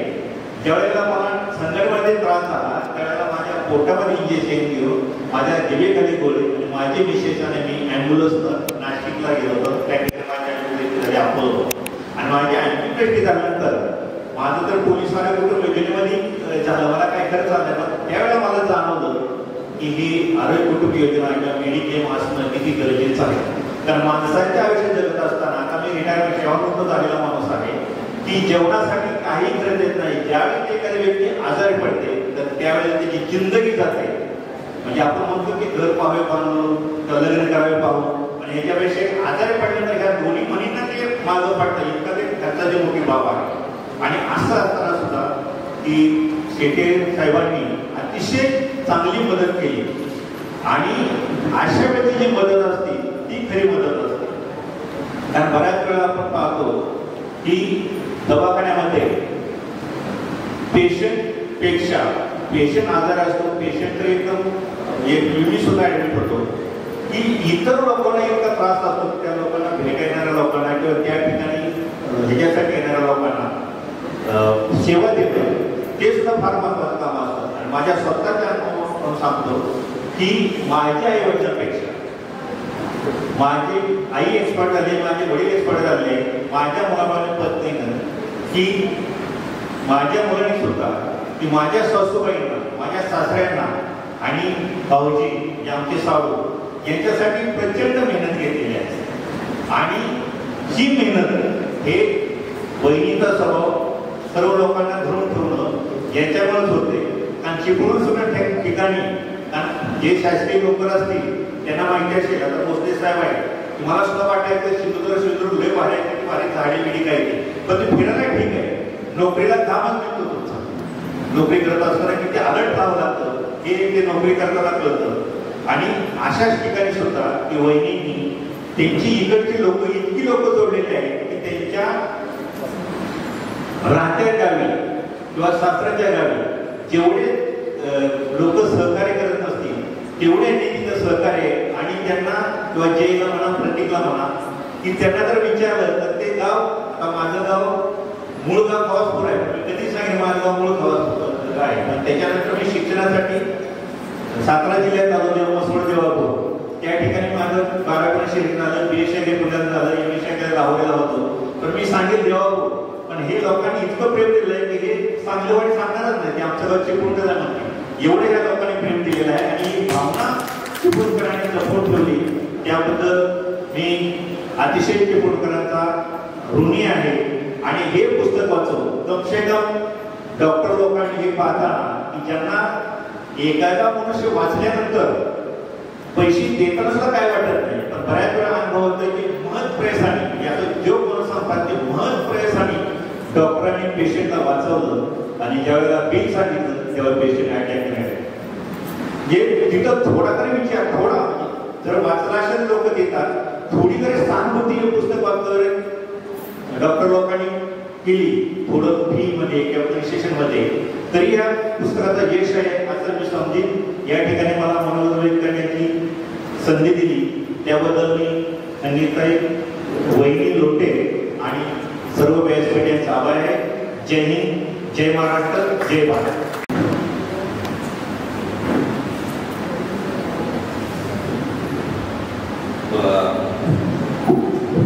कार्यक्रमाला बराच वर्ष झाला, असं कोकणाचं माझं वेगळं आहे.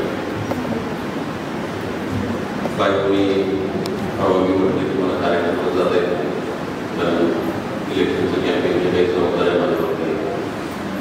आता मी रोज असं एका सगळीचं प्रमुख आहे, त्यामुळं पॉलिटिकल अस्पेक्ट आहे, त्याचं चीज करायचं. त्याच्यामध्ये आपला नाव आपल्या कार्यकर्त्यांनी सिद्ध करायची संधी करावी लागते. म्हणून मी तिला सांगितलं, तिला मला म्हटलं की माझी सोबत तिथे वाढत होते कोकण. तिला माहिती माझ्या बायकोच्या नंतर माझं कोकणावर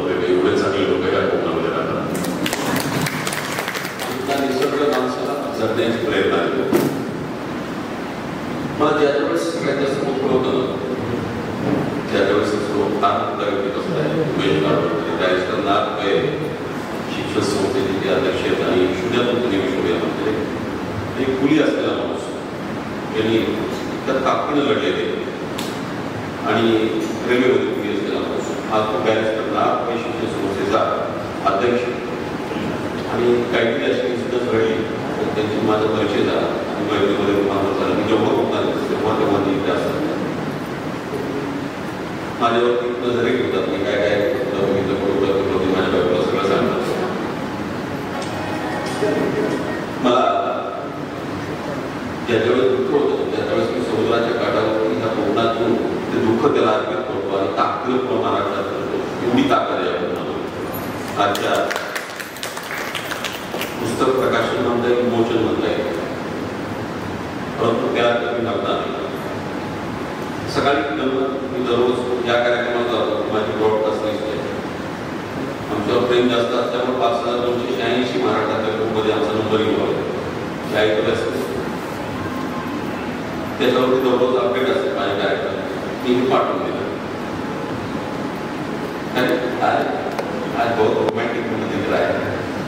आता इतक्या लोकांना कसं सांगणार की पुस्तक काय कुणावर लिहिले काय तर सेकंडरीला माझी भाषण झालं त्यावेळेस लोक मात्र रिॲक्ट होतात. त्यांच्या लक्षात येऊन जाईल की आपण कुठल्या कार्यक्रमासाठी जातो त्यांना वाटतं रोमॅन्टिक पुस्तक असतं आणि प्रेम कथा असतं यावरती तुम्ही त्याच्या विमोचनात चालला. बरेच माझे मित्र आमदार वगैरे त्यांनी असं तुला सिम्बॉल टाकायचं काय त्यांची पाहतो आणि निवड देतो. आजच्या कार्यक्रमाला अजून उपस्थित असलेले उद्योगपती पत्रकार प्रशांत पटवर्धन या नगरीच्या नगर परिषदेचे अधिकारी माझे मित्र विशाल भोसले, जीएसटीचे डेप्युटी कमिशनर राजेश गायकवाड चांगला पैलू माझ्यासोबत आला असलेले लेखक आहेत ज्यांनी पोलिसांमध्ये राहून पोलिसांमध्ये जनरली माणूसकी नसते असा काही भाग असतो त्याच्या देण्याचं काम संभाजी सावंत साहेब आपण केलं आहे. त्यामुळं आपल्याला राष्ट्रपती पुरस्काराने सन्मानित झाले आनंद वाटला.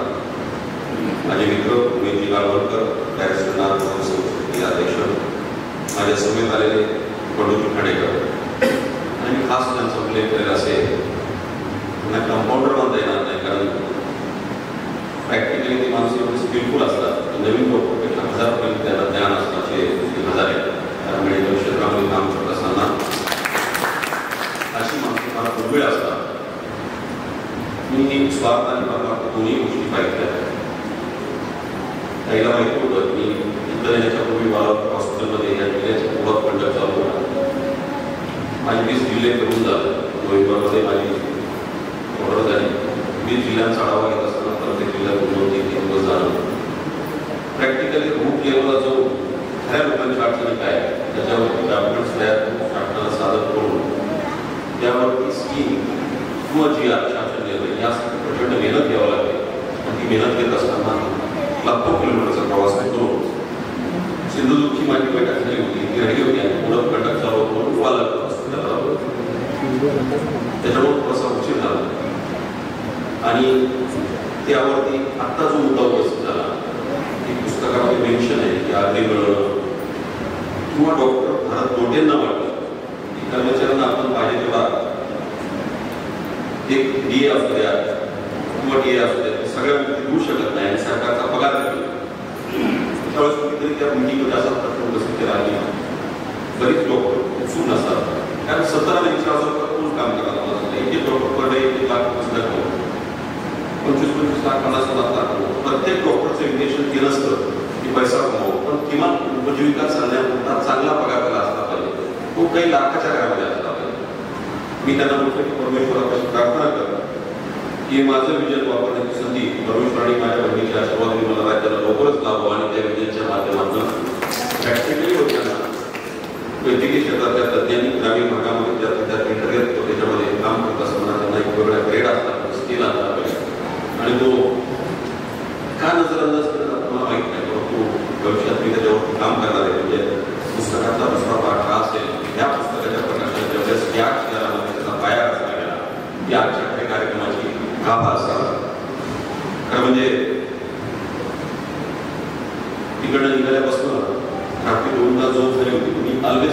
कारण मला सवय येत असताना माझ्यासमोर असं चित्र डोळ्यासमोर जावं. जनरली कुठल्या कार्यक्रमाला येत असताना कधी 1-2 दिवस 3 दिवस तरी तयारी करत नाही. येत असताना कुठली तरी अटॅचमेंट असते, त्या अनुषंगाने भूतकाळात जाण्याचा मी प्रयत्न केला आणि करत असताना इथपर्यंतचा प्रवास खूप सुखद झाला. काही माझी वाढत होती. मला एक सवय आहे, कोकणातली माणसं जनरली संध्याकाळच्या वेळेला बाहेर पडतात. चुकून दुर्दैवाने कोकणातल्या माणसाला दुपारच्या वेळेला आलं एकही कुठली माणूस घरात म्हणजे बाहेर दिसत नाही. घराच्या आतमध्ये एकत्र झोपलेले अनेक कुठली माणसं मी बघितले. मला ते सांगत ऍड्रेस शोधायला आवडत कड्याच्या गणपतीचं माझं घर असं थोडा रस्ता एका घरामध्ये उघडे झोपलेली सगळी माणसं होती. अगदी दुपारी 2:30 वेळ माझ्या लक्षात चुकीच्या वेळेला आला आवाज तिला पोचवण्या म्हणलेले, कारण त्यांच्यात घ्या नाही त्या वेळेला गावडकर म्हणत असतात मोठी माणसं, त्यामुळं तितकेच आळशी आणि तितकेच चांगले असे 2 प्रकार मला बघायला मिळतात. असं येत असताना सुखद वाटतं. माझी ताईने गुलाबाचे फुल घेऊन खाली उभवलं आणि तिला फुलं दिल्याच्या नंतर मला वाटलं पटकन तिच्या घरचे काटे असे मोडून काढले आणि फुल मात्र माझ्या विचारात आलं आज फुल माझ्या बरोबर आहे. ताईने तुझ्या आयुष्यामध्ये काटे असेच निघून जावे आणि त्या फुलासारखा सुगंध तुझ्या आयुष्यामध्ये व्हावं ही परमेश्वराची तर म्हणजे डॉक्टर श्यामराव कळमणींचं एक सभागृह मला येत असताना आणि त्या सभागृहामध्ये गर्दी भरली होती. सह्याद्री हॉस्पिटल जे पुण्याचं आहे त्यांनी मला मुख्यमंत्री वैद्यकीय सहायता कक्षाचा प्रमुख या नात्याने एक वक्ता आणि एक कार्यतत्पर अधिकारी म्हणून संबोधित करायला बोलवलं होतं. डॉक्टर विपिन रुगुते यांचं नाव प्रख्यात असे लिव्हर ट्रान्सप्लांट सर्जन आहे. त्यांनी 50 ट्रान्सप्लांट त्यावेळेस केले होते 18 जून 2017 आणि जितके ट्रान्सप्लांट करणारे लोक होते 50 डोनर आणि 50 रिसिपिएंट अशा पद्धतीचे 100 लोक तिथे होते. आणि 100 लोकांमध्ये सोफ्यावरती बसलेली एक भगिनी मात्र माझ्या डोळ्यासमोर अशीच दिसली. त्या ज्या भगिनीला मी कधी आयुष्याच्या शेवटपर्यंत विसरू शकत नाही. प्रॅक्टिकली पुस्तक तिने लिहिलं असेल तर पुस्तकातले अनेक पात्र हे वस्तुस्थिती दर्शवणारे तिथे आहेत, पण ते पात्र मात्र मी कधी विसरू शकत नाही. कारण मी बोलत असताना माझ्या बायकोला सांगायचं की थोडं लक्ष ठेवतो. काय होतं ज्या वेळेस असं व्यक्त होतं ना तर माणूस भूतकाळात जातो आणि त्या आठवणीत गेल्याच्या नंतर माणूस जगू का मरू अशा अवस्थेत मानसिक अवस्थेत गेलेले अनेक माणसं बघितले. पण जिद्दीनं जगणारी संगीत अलोटे मात्र एक अपवाद आहे. आणि ज्यावेळेस टायटल टाकलं होतं भल्या यार कमी मारताना किती चांगलं वाटायचं, कारण शेवटी आणि त्यात एक वाचायचं तू ढोल्या नव्हताच मग तुझ्या मनाचा ढोल्यावर आणि तू व्यक्त होत गेली. मला शिल्पा म्हणायची चांगलं आहे ती चांगल्या पद्धतीने जगते तुझी बहीण अशा पद्धतीने म्हणायची ना. किती किंमत आहे तुम्हाला माहित नाही. राज्याच्या कानाकोपऱ्यामध्ये अशा अनेक बहिणी की ज्यांचा भाऊ वाचवता आला, अशा अनेक बहिणी ज्यांचा पती वाचवता आला. पण मला रवून पोहोचतं की आपण का नाही. परवा ताईने मला वाशीला बोलावलं आणि चिरंजीवाच्या घरामध्ये आम्ही गेलो तर बोलत होतो आणि त्यावेळेस तिने मला सांगितलं की त्याला सीए नव्हता. मी शॉकमध्ये गेलो. त्या पुढेपर्यंत त्या दिवशीपर्यंत मी समजत होतो की त्यांना डायबिटीसचा सीए झाला आहे, कॅन्सर झाला आहे, म्हणून झाला आहे. मी माझ्या मनाने समजून पण माझ्या दररोज 5-6 मृत्यू पाहायचं होतं. त्यामुळे मी तेही समजून गेलो की ठीक आहे दुर्दैवी घटना घडली. ताई माझ्याकडे अशी साहेब लाईनमध्ये लागली की दररोज 400-500-600 कोटीची पटकन त्यांना आपली. आणि त्यावेळेस मी एवढं चिडलो ना अरे वैद्यकीय क्षेत्रातला तुमचा डॉक्टर स्वतः वाचवता येत नसेल तर तुम्हाला धिकार आहे मला असं पद्धतीचं तात्काळ बदलली डायरेक्ट हॉस्पिटलला. ते पैसे बघायचे ना तुमच्या थांबवायचे नाही. मुख्यमंत्री टाकायचं पत्र विषाणूची काय कोणाची थांबवायची. त्या दिवशी परत उपचार थांबले नाही परंतु तोपर्यंत त्याचा खूप खर्च झालेला होता. आग्रीसाठी अनेक काही मंत्रालयात आल्यानंतर मी स्वतः द्यायचो, स्वतः सगळ्या काही करून द्यायचो लोकांच्या अनेक प्रश्न त्या अधिकाऱ्यांच्या. पण आता तशी वेळ गेला नाही कारण आयुष्यमान भारत योजना जी तर ही राज्याच्या मुख्यमंत्र्यापासून मध्यवर्गीयापासून नोकरदारापासून झोपडपट्टीतल्या माणसापर्यंत 12.5 कोटी लोकांचा विमा उतरवलेला आहे. हे सगळ्यात मोठं यश आहे. त्यामुळं 5 लाखापर्यंतचा मोफत विमा या योजनेच्या माध्यमातून सामान्य लोकांच्या सेवेसाठी आलेला आहे. ही एक मोठी उपलब्धी.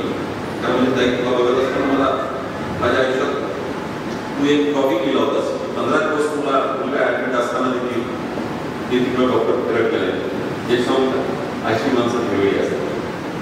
मला 21 मार्च 2016 माझा मुलगा छत्रपती संभाजीनगरमध्ये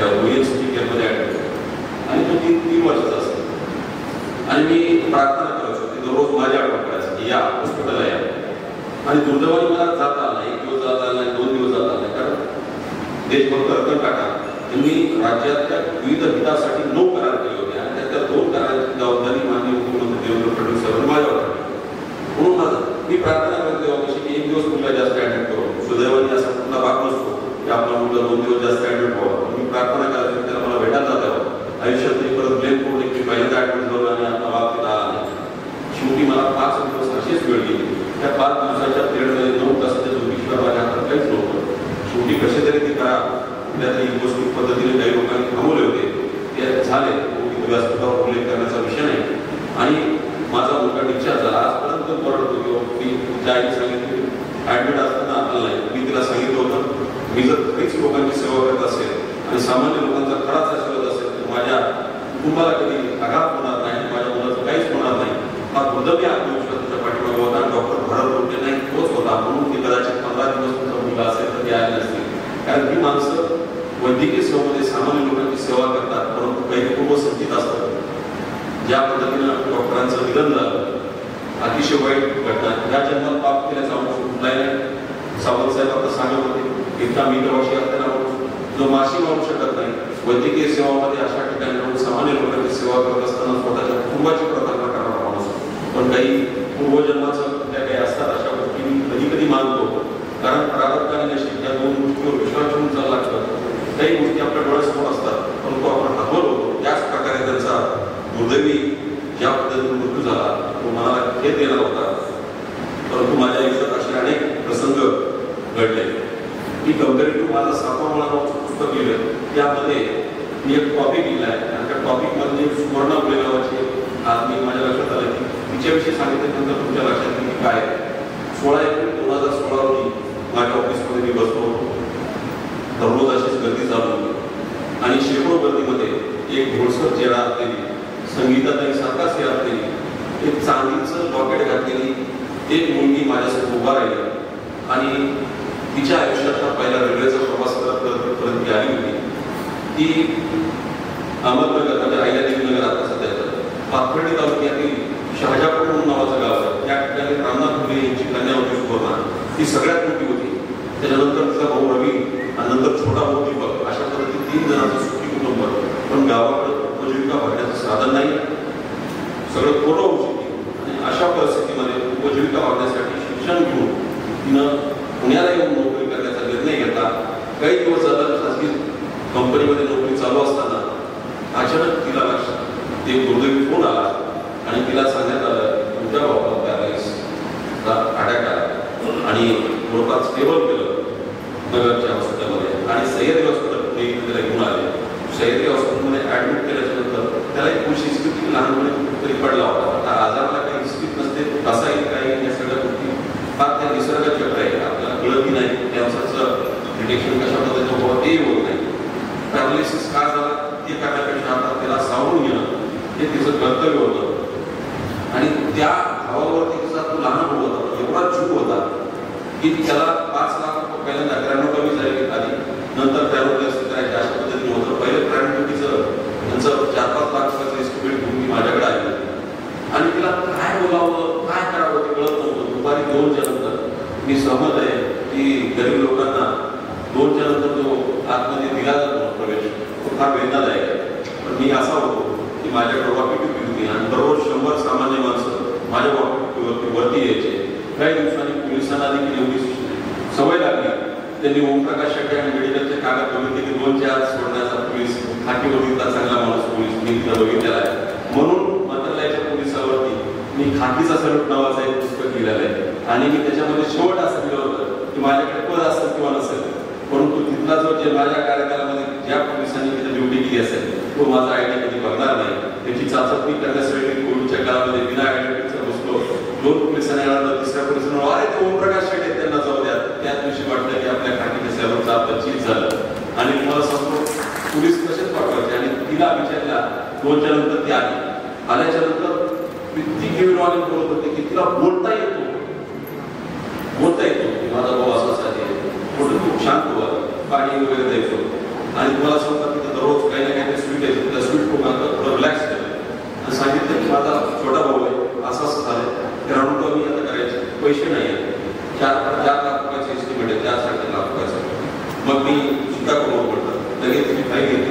1 लाख रुपयाची तरतूद नियमावली कळवून केली आणि चॅरिटी कोड्याचं पत्र इश्यू केलं आणि स्वतः तिथले मॅनेजर सचिन कुलकर्णी जे आपल्या कार्यक्रमाच्या दिवशी देखील होते त्यांना बोललो तर त्यांनी म्हटले ठीक आहे, इंडिजनचा सगळा कोटा संपला. मी विकर सेक्शनमध्ये गेलो, 50% माफ केलं 2 लाख रुपये आणि 1 लाख रुपये मी पाठवले होते, 3 लाख झाले आणि 50-60 हजार रुपये मी भरले होते, 40,000 रुपये पुन्हा कन्स्ट्रक्शन दिलं आणि मग तितक्या काळामध्ये प्राणकृती झाल्यानंतर 3-4 महिने त्याला क्रायोप्लास्टी करायची, जी कोवटी काढली जायची, कोवटी पोटात वगैरे आपल्या अंतर्भागात केली जाते, काढून परत दिलावली जाते आणि जानेवारी महिन्यामध्ये म्हणजे ऑक्टोबर नोव्हेंबरपर्यंत हे सगळं चाललं आणि जानेवारीमध्ये त्यांना परत ॲडमिट करून क्रायोप्लास्टी करायची. म्हणून मी टाटा ट्रस्टला एक पत्र दिलं होतं, पण टाटा ट्रस्टनी ते प्रोग्राम रिजेक्ट केलं होतं. जनरली टाटा ट्रस्ट ती बाहेर फंडिंग करत नाही. मी त्याच्यावर मेडिकल आढावा होतं, त्यांच्यावर काम करायचं.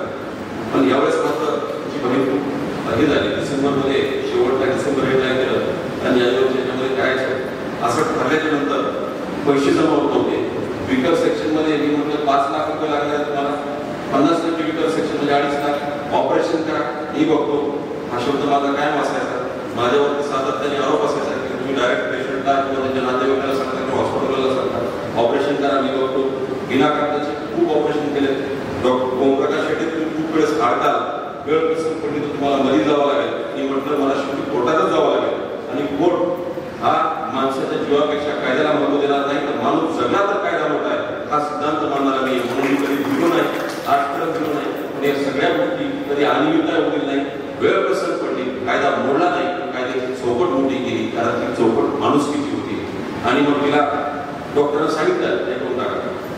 इतक्या ह्याच्यामध्ये मी दुष्काळ पडलेले ते फोटो काढले आणि त्या मेल परत त्याला टाकला.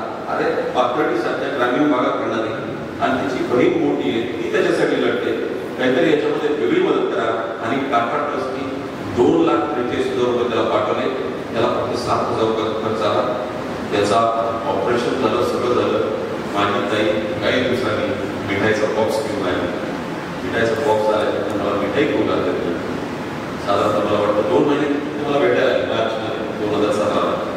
आणि दररोज 100 ग्राम मिठाई, कारण 2-3 किलो मिठाई, 4 किलो मिठाई दररोज द्यायची. वाटत होत्या सगळ्या आणि नाही ना लवकर दररोज 100 ग्राम मिठाई करायचं. बरीच मला डॉक्टर म्हणायचे की डॉक्टर साहेब ओमप्रकाशजी तुम्हाला शुगर होऊन जाईल.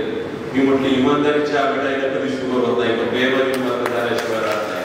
आणि आताही शुगर खातोय राहतो की परफेक्ट आहे, दररोज फिरतो वगैरे सगळ्या गोष्टी, परंतु काही गोष्टी प्रॅक्टिकली अनुभवू शकतो.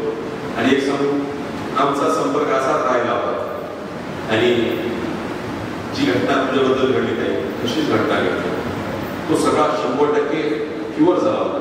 डॉक्टरांनी लोकल फॉलोअप सांगितलं 21 जुलै 2017 मध्ये त्याला टेम्परेचर आलं आणि तो इतका फ्युअर वाढल्यानंतर म्हणजे डॉक्टरांना फोन केला, त्यांनी सर्जरी केली. ते म्हणले काय हा लोकलचा इश्यू आहे, तुम्ही तिथं डॉक्टरांना जाऊन हे करा. आणि तो ज्यावेळेस डॉक्टरांकडे गेला तो सांगायला मला फ्युअरचा त्रास नाही, माझी हार्टबीट मला वाटत आहे की खूप काही मला वाढले, ते चेक करा. मुळामध्ये डॉक्टरांनी हिस्ट्री केलं नाही, काय नाही. आणि एक्स्ट्रा मेडिकलचा डोस, क्लिअर अँटीबायोटिक भारतामध्ये सध्या हेच चालू. व्हायरल नावाखाली खराखर प्रिस्क्रिप्शनमध्ये अँटीबायोटिक दिले जातात. किती भयानक आहे. व्हायरल आहे, बॅक्टेरियल आहे, हा काहीच नाही. हे जगामध्ये सगळीकडे जास्त चालू. हे स्कॅन्डलच आहे, हा स्कॅम असतो, बिलकुल स्कॅम आहे. ह्याच्याबद्दल बोलणारे कुणीच नाही. म्हणजे आपली इम्युनिटी पूर्णतः कमी करायची. लहान बाळापासून काही मोजके हॉस्पिटल आहेत, वाड्यासारखं हॉस्पिटल मी माझ्या मुलाला ऍडमिट करतो. सर मला एक सांगतो, तिथं जर समजा टेम्परेचर वगैरे आलं असं ना, लिटरली वॉटर लावून क्युअर करतात आणि टेम्परेचर खूपच यायला लागलं तर छोटीशी हाफ पॅरासिटामॉल देतात, पण कधी अँटीबायोटिक वगैरे देत नाही. खूप चांगले काही हॉस्पिटल आहेत, पण काही हॉस्पिटल असे की किती दिवस लावू आणि किती दिवस नाही. तुम्ही बिना आजाराचं तिथे गेला तर मला हे तर लगेच ट्रीटमेंट सुरू, लगेच अँटीबायोटिक, लगेच बडी मार. काय चाललंय? कधी काळी मेडिकल सेवा होती. माझ्यासमोर तोंड घेऊन बसणारे माणसं आहेत ना, काही जण हेल्थ इंडस्ट्री के बारे में आपको प्रेझेंटेशन वोट म्हणत असतो. हे कधी इंडस्ट्री झाली, अरे हे सेवा भेटावं आणि तुम्ही त्या इंडस्ट्रीला हे पाक करून फेडणार. लक्षात घ्या, पैसा तर कुणी कमवेल, किती कमवेल, परंतु पैसा चुकीच्या माध्यमातून कमवेल. आणि जुलैमध्ये ते सांगितलं की दादा माझा रवी गेला, पण जाताना तुम्हाला एवढं म्हणायचं की ताईडे मी पैसे जमवले, जरा पैसे झाले की पैसे घेऊन जायचे आणि मुख्यमंत्री साहेबांनी तिला मदत गरिबांची सेवा करण्याची संधी आणि तो ओमप्रकाश केला बघायची संधी दुर्दैवाने मी त्याला दिली नाही. बरोबर तिचं माझा आजही तसंच नातं आहे. जगामध्ये अशा अनेक बहिणी जोडता आल्या. मला परमेश्वराकडे मी प्रार्थना करत असतो की अशा पद्धतीची वाईट वेळ कुणाकडे येऊ नये. आणि संगीताताई खूप चांगल्या पद्धतीने जगतीस. शेवटी नारीला आपला सबला ह्या चौकटीत आळतोरा हा समाज असताना तू ताकदीने ज्या पद्धतीने प्रेझेंटेशन करतेस जेवढं बिनधास्त एवढे आवडतात ना फोटो तुझे. मला व्यक्त होता येत नाही, मला वेळ नाही, काय नाही. त्या छताकडे बघत असताना तुझे मिस्टर तुला दिसत असतील पण ज्या ताकदीने तुझ्या डोळ्यामध्ये आत्मविश्वास बघतो ना त्यावेळेस वाटतं की सबला नारी कशी असावी तर ती तुझ्यासारखी असावी. मला वाईट वाटत असतं ती गर्दी किती ह्या गोष्टीवर तुम्ही कधीच हे करत नाही. लक्षात घ्या. लाखो लोकांच्या ह्याच्यामध्ये मला भाषण करायची संधी मिळते. हृदयात कुठं करावं, हृदयात कुठं व्यक्त व्हावं या गोष्टी कमी माणसाच्या हातामध्ये दिलेल्या असतात. लक्षात घ्या. तुझा माझा सहयोग या पद्धतीने ज्या पद्धतीने आला समाजाच्या भल्यासाठी झाला असेल. तुला एक सांगू, माझी बायको किती गंभीर आहे तुला सांगायचं. ही घटना कधीच करून जायचं नाही, कधीच आणि बात नाही. एवढं काम करतो आम्ही. 1 फेब्रुवारी 2020 अख्खं खरंच संपलं की दिसत. एक टँकर येऊन पूर्ण पडला त्यांच्या गाडीवर. 6 माणसं ऑन द स्पॉट गेले. नेमकी काय म्हणायचं, किती काम करायचं. मी माझ्या मनाला प्रश्न विचारायचं काय एवढं चांगली कामं करतो मी थांबू का. 1-1.25 महिना मलाही असं वाटलं. मी माझ्या भूतकाळात गेलो. माझ्या बायकोची माझी ज्यावेळेस लग्न जमलं ना त्यावेळेस मला दिवस आठवतात. मी एक मोठ्या इंडस्ट्रीज होतो आणि मी माझ्या बॅड पॅचमधून जातो. बॅड पॅचमधून निघावून माझ्या वडिलांनी लग्न जमवलं आणि लग्न जमवल्यावर माझ्या त्या दिवशी एंगेजमेंट आहे. त्याच्या आदल्या दिवशी माझी हिंमत होत नव्हती. मी पहिला फोन माझ्या बायकोला केला, सांगितलं माझ्या वडिलांनी सांगितलं की सत्य मला अर्ध सत्य. माझ्यावरती 85 लाख रुपयाचं कर्ज आहे. ग्रामीण भागातील 3-4 कोटी रुपयाची गोष्ट आहे. 2006-07 आणि कधी जाईल सांगता येत नाही. फक्त एकच आहे, मी तुला व्यक्ती नाही. माझी नैतिकता नावाचा दागिना माझ्याकडे शाप होत आहे आणि ते जर करायचं असेल तू लग्न करण्याचं करू नको म्हणून फोन कट केला तर थोडीशी रडली. पहिला फोन होता ना बायकोला कोणी असा पहिला फोन करतो मी केला. मला वाटलं आपलं लग्न होतं. मी कोल्हापूरला होतो. मला जरा फसवलं गेलं होतं एका मिस्टरी नाटमध्ये. त्यामुळे मी दुर्दैवाच्या फेऱ्यामध्ये होतं. बँकेने माझं ऑप्शन काढलं होतं, सगळं होतं. आणि त्याच्यावरती एक पुस्तक लिहिण्याचं बंडू खांडेकरांनी हे केलं की मी त्याच्यावरती मला ज्यांनी पाहिजे ते माझ्यावरती ते पुस्तक लिहिलं आहे. त्यातून उद्योजक प्रेरक घडावे या पद्धतीचं. आणि मला वाटलं झालं असं ज्यांनी लग्न जमवलं त्यांना त्यांनी फोन आला माझ्या सासऱ्यानं सांगितलं की माझ्या बायकोने सांगितलं म्हणजे त्यांच्या मुलीनं अरे आपल्या सोलापूर जिल्ह्यामध्ये अशा अब्जा देशांबरोबर लग्न झालेले कारण त्यांची नैतिकता नावाचा दागिना त्यांच्याकडे नव्हता ना. मला होणाऱ्या माझ्या नवऱ्याविषयी खूप अभिमान आहे. मी त्यात लग्न करीन तर त्याच्याशीच करीन अशी म्हणणारी माझी बायको. आणि ज्या कुटुंब संपलं त्या दिवशी माझं नातं संपलं.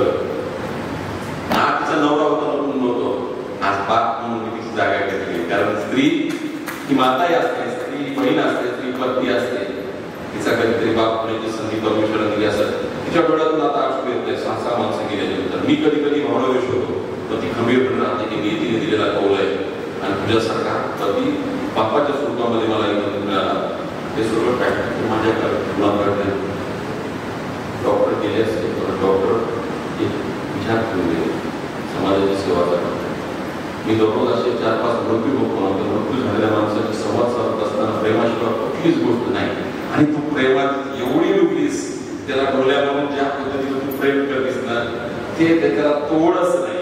त्याला तोड नाही. माणसं जगतात अशा पद्धतीने जगतात. याच्यासारख्या मूर्तिमंत उदाहरण काय असलं पाहिजे लक्षात घ्या. म्हणून तू प्यार कमी मारता नाही अशा पद्धतीचं पुस्तक लिहिलं असेल. मला सुरेश भटाच्या मुळी आठवतात त्या तुझ्यावरती आज खरंच विजलो आज जरी मी हा माझा आनंद नाही.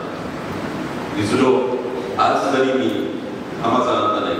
पेटेन उद्या नव्याने हे सामर्थ्य नाशवंत नाही. पेटेन उद्या नव्याने हे सामर्थ्य नाशवंत नाही. छाटले जरी पंख माझे, छाटले जरी पंख माझे पुन्हा उडेल मी. अडवू शकेल मला अजून अशी हिंद नाही. अडवू शकेल अजून अशी हिंद नाही. धन्यवाद.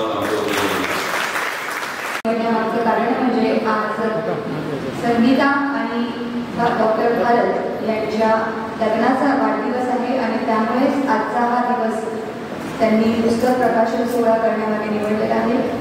हे पुस्तक प्रकाशित होत आहे आजपासून लेखिका संगीता लोटे म्हणून अशी एक वेगळी ओळख संगीताताई यांना मिळणार आहे. त्याबद्दल देखील त्यांना शुभेच्छा आणि अर्थातच लग्नाच्या वाढदिवसाच्या देखील मनपूर्वक शुभेच्छा.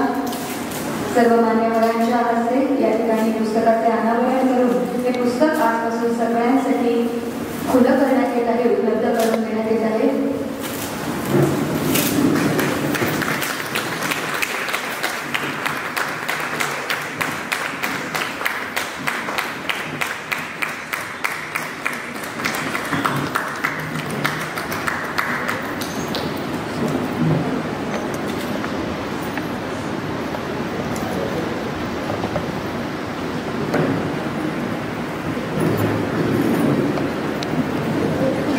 अभिनंदन संगीताताई. एका वाचकाची किंवा एका रसिकाची एका लेखकाकडून किंवा कवीकडून काय अपेक्षा असते, तर त्याबद्दल खूप छान ओळी माझ्या वाचनामध्ये आल्या ज्यांनी हिंदीमध्ये आहेत तर तुमच्यासमोर सादर करावं असं वाटतं की जिस तरह हम बोलते हैं उस तरह तू लिख, जिस तरह हम बोलते हैं उस तरह तू लिख, उसके बाद भी हमसे बडा तू लिख. आणि तसंच काहीसं संगीताताईंबद्दल बोललं तर ते चुकीचं करणार नाही असं म्हटलं तरी ते वेगळं नाही, कारण आपल्या बोलीभाषेतच त्यांनी हे पुस्तक लिहिलेलं आहे. आपण त्याचे काही भाग हे फेसबुकमध्ये किंवा व्हॉट्सअपद्वारे वाचलेले आहेतच. आपल्याशीच संगीताताई अगदी समोरून बोलत आहे तसंच ही सर्व भाषा या पुस्तकामध्ये आहे आणि तरीही आपल्यापेक्षा त्या वेगळ्या आज या ठिकाणी आपल्यासमोर उभ्या आहेत. तर आता या वळणावरती मी संगीताताईंना लेखिका संगीता लोटे यांना मी या ठिकाणी माईक हाती सोबवते. आज प्यार कमी वर्ताने या पुस्तक प्रकाशन सोहळ्यानिमित्त माझ्या विनंतीस मान देऊन सर्व आदरणीय मान्यवर तो उपस्थित राहिले. माझ्या सगळ्या जीवलग मैत्रिणी ज्या माझ्यावर प्रचंड प्रेम करतात त्या सगळ्या एका हक्केला आले, त्या नेहमीच माझ्या एका हक्केला धावत असतात.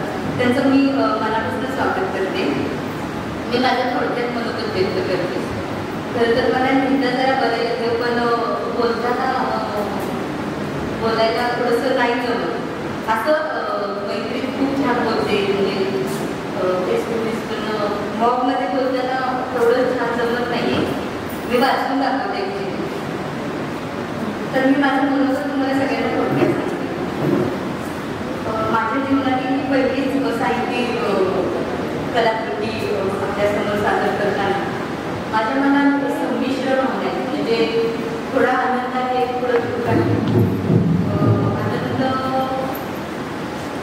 की मी थोडं चांगलं लिहिले त्याचं आहे, पण दुःख की माझ्या डोळ्याने नाही याचं प्रचंड दुःख आहे. जेव्हा मी बालिश आणि हट्टी त्याची बायको असते तेव्हा तो सतत माझ्या जवळ आसपास प्रत्यक्षात असला पाहिजे. तो अट्टहास माझा पूर्वीपासूनच आहे. पण जेव्हा मी आता मॅच्युअर होते तेव्हा मग असं समजते की तो शेवटचं वाक्य बोलला होता मला जाताना, मी तुझ्या श्वासात आहे. तर मग तेव्हा मात्र वाटतं की नाही, आपण कशाला उगाचच रडतो. आपला श्वास म्हणजेच आपला ढोले आहे. मग ढोले असताना आपण कशाला घाबरायचं. त्यामुळं बरेच तुला बघतात प्रत्यक्षात किंवा फेसबुकवर नेहमी मी हसत खेळत आनंदी हसणारी, पागडणारी, नाचणारी, म्हणजे मी पूर्वीपासूनच तशीच आहे. आणि ते डेव्हलप माझ्या नवऱ्यानेच सगळं केलंय. खरं तर माझा तो निरागसपणा किंवा स्वच्छंदीपणा हा कमी बायकांना जसा तो मिळत असतो ॲक्च्युली, पण मला तो अगदी माझं लग्न झाल्यापासून मला जसं वागायचं आणि मला ज्या ज्या गोष्टी आवडतात, मला खूप हसायला आवडतं, नाचायला आवडतं, बोलायला आवडतं, छोट्या छोट्या गोष्टी शेअर करायला आवडतात किंवा मी छोट्या छोट्या गोष्टीत आनंद मानणारी लहानपणापासून माझं स्वप्न कधीच मोठं नव्हतं. म्हणजे डॉक्टर मला पहिल्यांदा बघायला आले तर मी कॉलेजला होते 12वीला त्यावेळेस आणि त्यांची तापा बघायला आले होते ॲक्च्युली त्या मला पहिल्यांदा बघायला. तर मी माझ्या शाळेत 2 पिक्चर दाखवणार होते आणि त्या पिक्चरसाठी रुपये भरले होते. एवढं खुश होतं ना, पिक्चर काही असू दे मग, कुठलाही कन्नड जरी टी व्हीला कोणाच्या आपल्याकडे टी व्ही नव्हता, शेजारी एकांच्याकडे टी व्ही होता, तर आम्ही आई बाबांना सोडून 10 मिनिटं त्यानंतर ते कन्नड बघून यायचं. म्हणजे इतकं प्रचंड वेळ पिक्चरचं. आणि पिक्चर बघायला लागेल ऑडिटोरियममध्ये जात असताना मला डॉक्टर बघायला म्हणजे त्यांचे काका बघायला आले होते. आणि मी डॉक्टर मुलगा हे ऐकूनच घाबरून नाही मी डोळत म्हणजे रस्त्याने जात होते माझ्या काकांना, मला नाही लग्न करायचे डॉक्टरशी आणि मला पिक्चर बघायचे. म्हणजे मला लग्न डॉक्टर आणि ह्या गोष्टी इतक्या मी वाटत होते छोटे की माझा पिक्चर मला खूप महत्त्वाचा वाटत होता. आणि त्यावेळेस आम्ही प्रसंग लिहिलाय कादंबरी, सुरुवातच तशी केली की मी कशी लोळत घरी आली की मला लग्न करायचं आणि माझ्या काकाला मी म्हणते की तुझं लग्न त्याच्या डॉक्टरबरोबर कर की, माझं लग्न कशाला करायला उठलेस, माझं काही लग्नाचं वय आहे का. म्हणजे असं की डॉक्टर ही किती मोठी पदवी आहे किंवा डॉक्टर एक आपल्याला बघायला येणार, किती मुली आनंदी किंवा आता डॉक्टर नवरा म्हटल्यावर किती एक्साइटमेंट असते. आणि पण मला काहीच नव्हतं तसं. म्हणजे माझी स्वप्न इतकी छोटी छोटी, फुलपाखरं पकडणं, कुठं दिवसभर खेळतच बसणं, मातीत खेळायचं. म्हणजे आता मी मोठी झाली तरी माझं हे सगळं म्हणजे लहान मुलांसारखंच. त्यामुळे मला डॉक्टर लग्न ह्या गोष्टीचं म्हणजे रडू येत होतं. त्यात मी पुढं बरंच लिहिलंय डॉक्टरांबद्दल, म्हणजे कसं लग्न ठरलं, त्यांनी नकार दिल्यानंतर तेवढी पारिश्रमिक नको, कारण कोकणासारख्या दुर्गम भागात ते नोकरी करणार होते.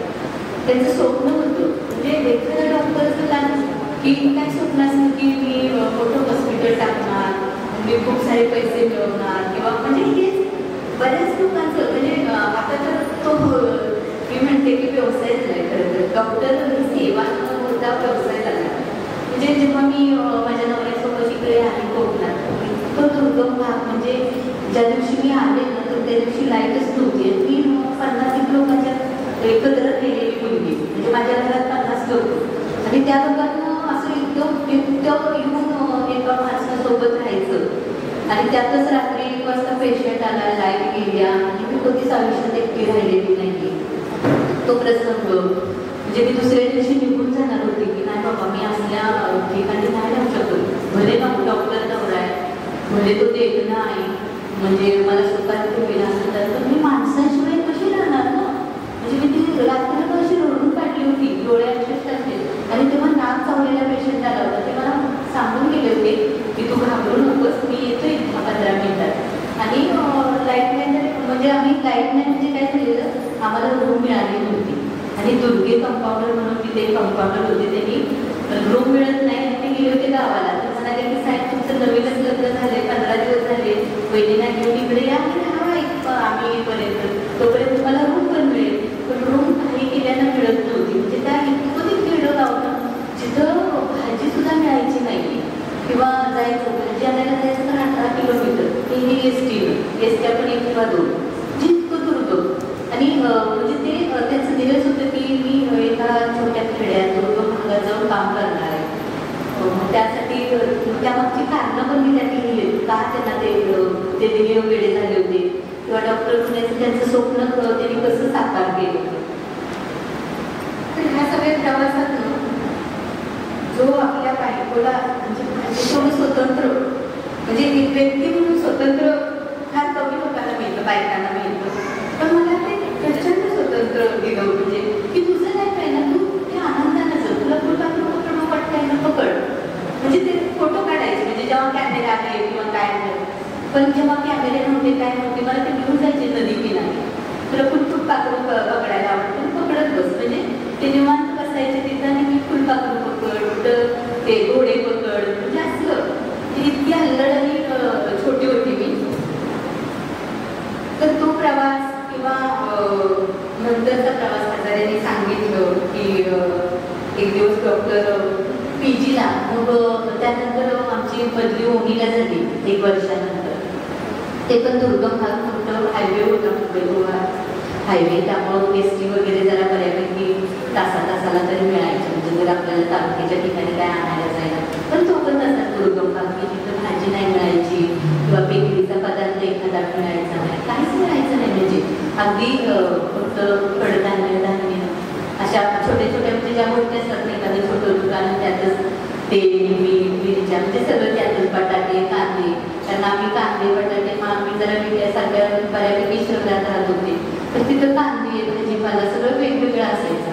पण इथं सगळं एकत्रच, मग ते नाचतं पुसतं, म्हणजे कधी कधी ते खायचं दुकानात तरी विकायचं, तरी तशी लोक घेऊन जायची खायची. म्हणजे आम्ही पण त्या गोष्टी केलेल्या आहेत, कारण भाजी आणायला परत 11 किलोमीटर पुढं जायचं, म्हणजे आहे ते उपलब्ध त्यातच आपला शरीराचं चालवायचं. तर मुलीला आल्यानंतर हजारांनी जसं सांगितलं की 100-200 कधी कधी 300 पेशंट पण बघितलेले आहेत. हजारी स्वतः आहेत साक्षीला, कारण फक्त मुलीची ओपीडीच नाही आहे, तर सब सेंटरला पण 100-150 50 पेशंट दररोज असायचे. म्हणजे इकडची ओपीडी आवडली की तिकडं जाऊन परत ती ओपीडी करायची, कारण खेड्यातल्या लोकांना काही काही एसट्या मिळायच्या नाही, तर त्यांच्यापर्यंत मग हे डॉक्टर लोक स्वतः जाऊन पोचायचे. मग एखादी झोपडी म्हणतात छोटंसं घर असायचं, तिथे ती ओपीडी चालायची.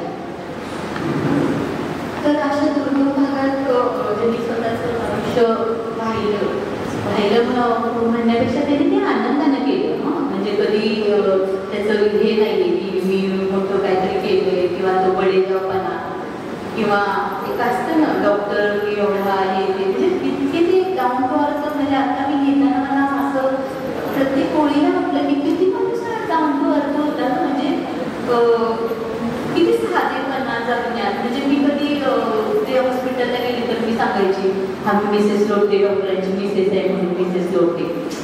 पण ते ना एकदा इथं त्यांना BP वाढला होता, मागच्या एक 17 ऑक्टोबर 15-16 डॉक्टर तत्यांकडे त्यांना घेऊन गेली होती. तर डॉक्टर तत्यांनी विचारलं की काय करता सर तुम्ही, तर काय सांगावं त्या माणसाला, मी तोंड उघडायच्या अगोदरच काय म्हणाले मी शिक्षक आहे.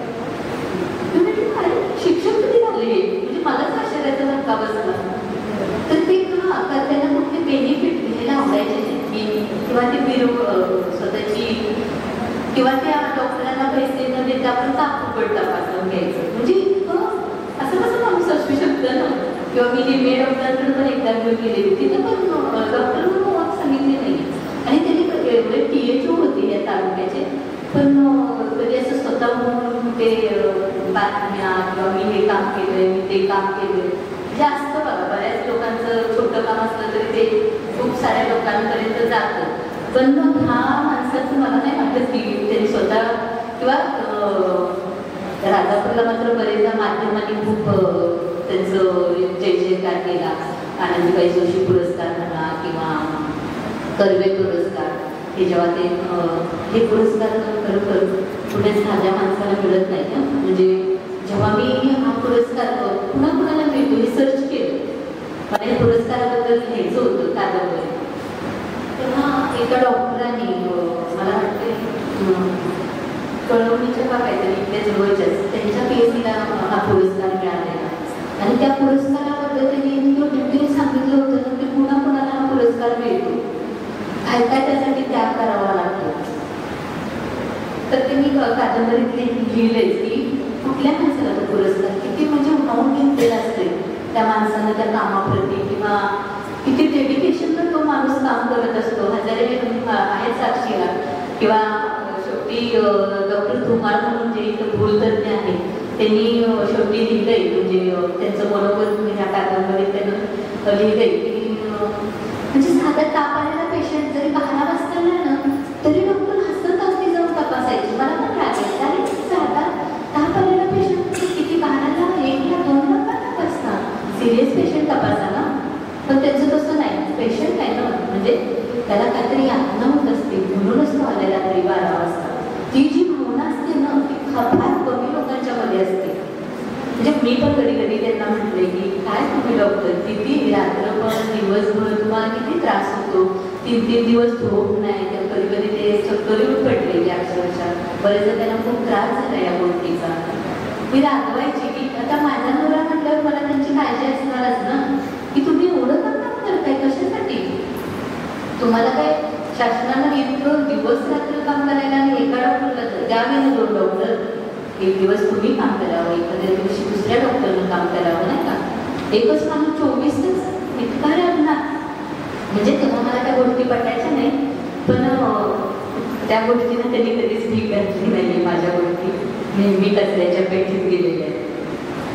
तर असं काम केलेल्या माणसावर जेव्हा त्याच्या स्वतःच्या आजारपणात इच्छामरण मागावं लागतं का तर पैसे नाही, पैसे अभावी इच्छामरण मागावं लागतं. खरंच किती शोकांतिक आहे ना. म्हणजे हे लिहिताना ना मी बरेचदा ॲडमिट झाले खरं तर डॉक्टर पुजाऱ्यांकडं किंवा डॉक्टर कांचनला वेगवेगळे मी मदत मागितले की मला आता बाळाला हार्टबीट्स वाढले, मला ॲडमिट करून द्या. पुजारी डॉक्टर आले नाही होते पण त्यांना मी बरेचदा त्रास दिलाय. म्हणजे लिहिताना मला इतका त्रास झाला. इच्छामरण हे प्रकरण ज्यावेळेस मी लिहिलं त्या माणसाला किती यातना झाली असतील नाही का. पण त्यांना दाखवलं नाही की मी काय यातना देतो. म्हणजे 3 महिने ॲडमिट होते ICU मध्ये. भाऊचे साक्षीला किंवा वर्षा आहे माझी बहीण, रुपेश चंदन शिवे माझ्या बहिणीचा 5 नंबर बहिणीचा नवरा ज्यांचं मी लग्न माझ्या घरात लावून दिले. ती स्टोरी पण मी पुस्तकात लिहिल्या. माझ्या बहिणीचं लग्न रुपेशला हाय करा सगळ्यांनी. आणि त्याचं मन किती मोठं आहे ते तुम्हाला नंतर कळेल ते प्रकरण वाचल्यानंतर की माझ्या 5 नंबरच्या बहिणीचं म्हणजे मी सगळे खरी पात्र दिली. 5 नंबरच्या बहिणीचं ना एक 16व्या 17व्या वर्षीच लग्न. कारण आम्ही खेड्यातली लोक लवकर लग्न करतात. म्हणजे गावाकडे मुली शाळा सोडलं की झालं लग्न करून द्यायचीच. एक आहे ती तिकडं प्रकार. आता थोडं कमी झालं पण त्यावेळी. तर त्या बहिणीचं माझ्या 16व्या वर्षी लग्न झालं.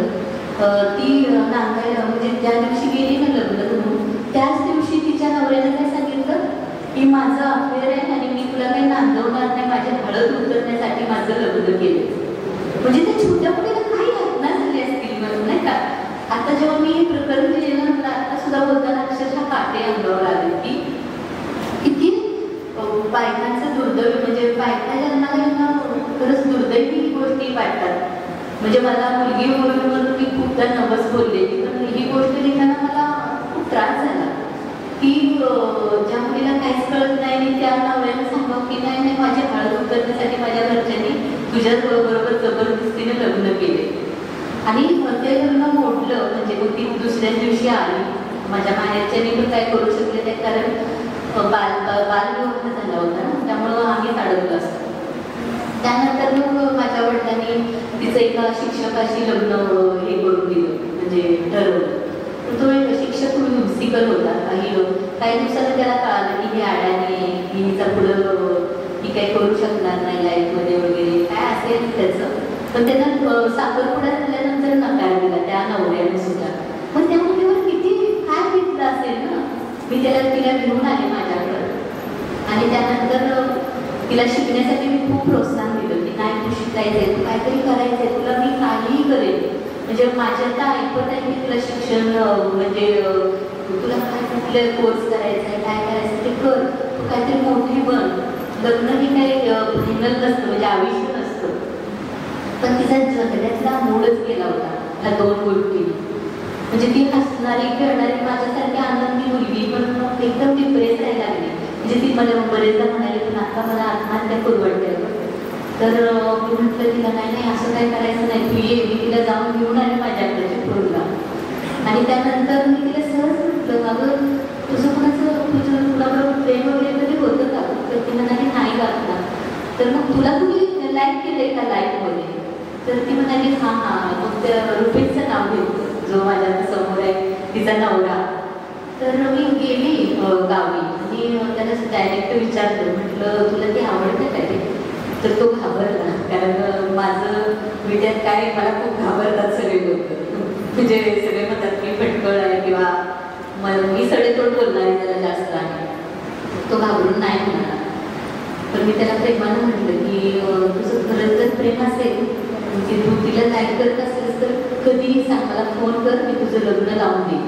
आणि तो माझ्या चुलत म्हणजे माझ्या चुलत 3 नंबर बहिणीचा मावस दिलाय म्हणजे आमच्या रिलेटिव्हमध्येच आहे. आणि आता हिचं 2 लग्न झालेली सगळ्यांना त्याच्या घरच्यांना सगळ्यांना माहीत होतं. त्यामुळं आणि हा कुवारा ना त्यामुळे त्याला कोणीच लग्न पण मी त्याला सांगितलं की तुला जर ती खरंच आवडत असेल तर तू नक्की मला फोन कर, ये, मी तुझं लग्न लावून देईन. आणि बऱ्याच त्याला विचार करायला वेळ दिला पण, म्हणजे मी संधी दिली की असं नाही की चला आता लगेच हो म्हटलंय लगेच मी लग्न लावून देईन. तर त्याला मी वेळ करायला वेळ दिला, विचार करायला. आणि मग काही महिन्यानंतर त्याचा मला फोन आला का मला स्वतःशी लग्न करायचं आहे. आता एवढा आनंद झाला ना, म्हटलं आणि काही माणसं असतात ना, म्हणजे एक बरंच त्याचं कौतुक आहे. रुपये शेअर एकटीच वरती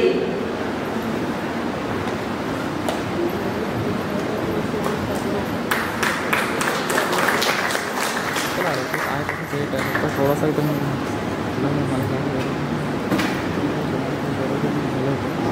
तर म्हणजे मला खरंच त्याचा अभिमान कौतुक खूप प्रचंड त्याच्याबद्दल मला, म्हणजे मी सांगू शकत नाही की अशी माणसं खरं मिळणं. आणि नाही का, आणि तो पण लहानच होता तसा, खूप वयानं किंवा असा मोठा नाही, ते दोघांत फक्त 7-8 महिन्याचा फरक आहे. आणि तो आला आणि मी त्याचं घरात लग्न लावून दिलंय. जगातलं पहिलंच लग्न असेल ते घरात लावलेलं. नंतर मग जरा वाद झाले माझ्याबद्दल, त्याच्या घरच्यांनी थोडं बोलणारच होते ते, ठीक आहे, पण मला त्याचं दुःख नाही आहे, त्यांच्या ठिकाणी ते बरोबरच आहे. पण रुपेशचं खूप कौतुक आहे की रुपेशनं एवढा मोठा मनाचा माणूस माझ्या बहिणीला नवरा म्हणून मिळाला. रुपेश, मी खरंच तू माझ्या मनात खूप वरचं स्थान आहे तुझ्याबद्दल, माझ्या मनात नेहमीच राहिला की ही गोष्ट सांगण्यामागे खरंच रुपेश तुझं कौतुक आहे. तू स्वातीला एक, आणि आता ते दोघं सुखानं संसार करतात. नंतर त्याच्या घरच्यांनी पण तिला एक्सेप्ट केली किंवा आता सगळे चांगले आहेत. थोडंसं माझ्याबद्दल आहे त्याच्या घरच्यांना वाईट मत, पण मला त्याची फिकीर नाही. माझे बहीण सुखात आहे यापेक्षा मला जास्त आनंद नाही. म्हणजे मी अशीच आहे की माझ्यामुळं कुणी सुखी होईल किंवा माझ्यामुळं कुणी चांगलं आयुष्य जगत, हे मी नेहमीच, म्हणजे लहानपणापासून तो एक स्वभाव आहे. म्हणजे जिथं जाईल तिथं मला म्हणतात तर मैत्रिणी आलो, तू असल्याशिवाय मजा येत नाही.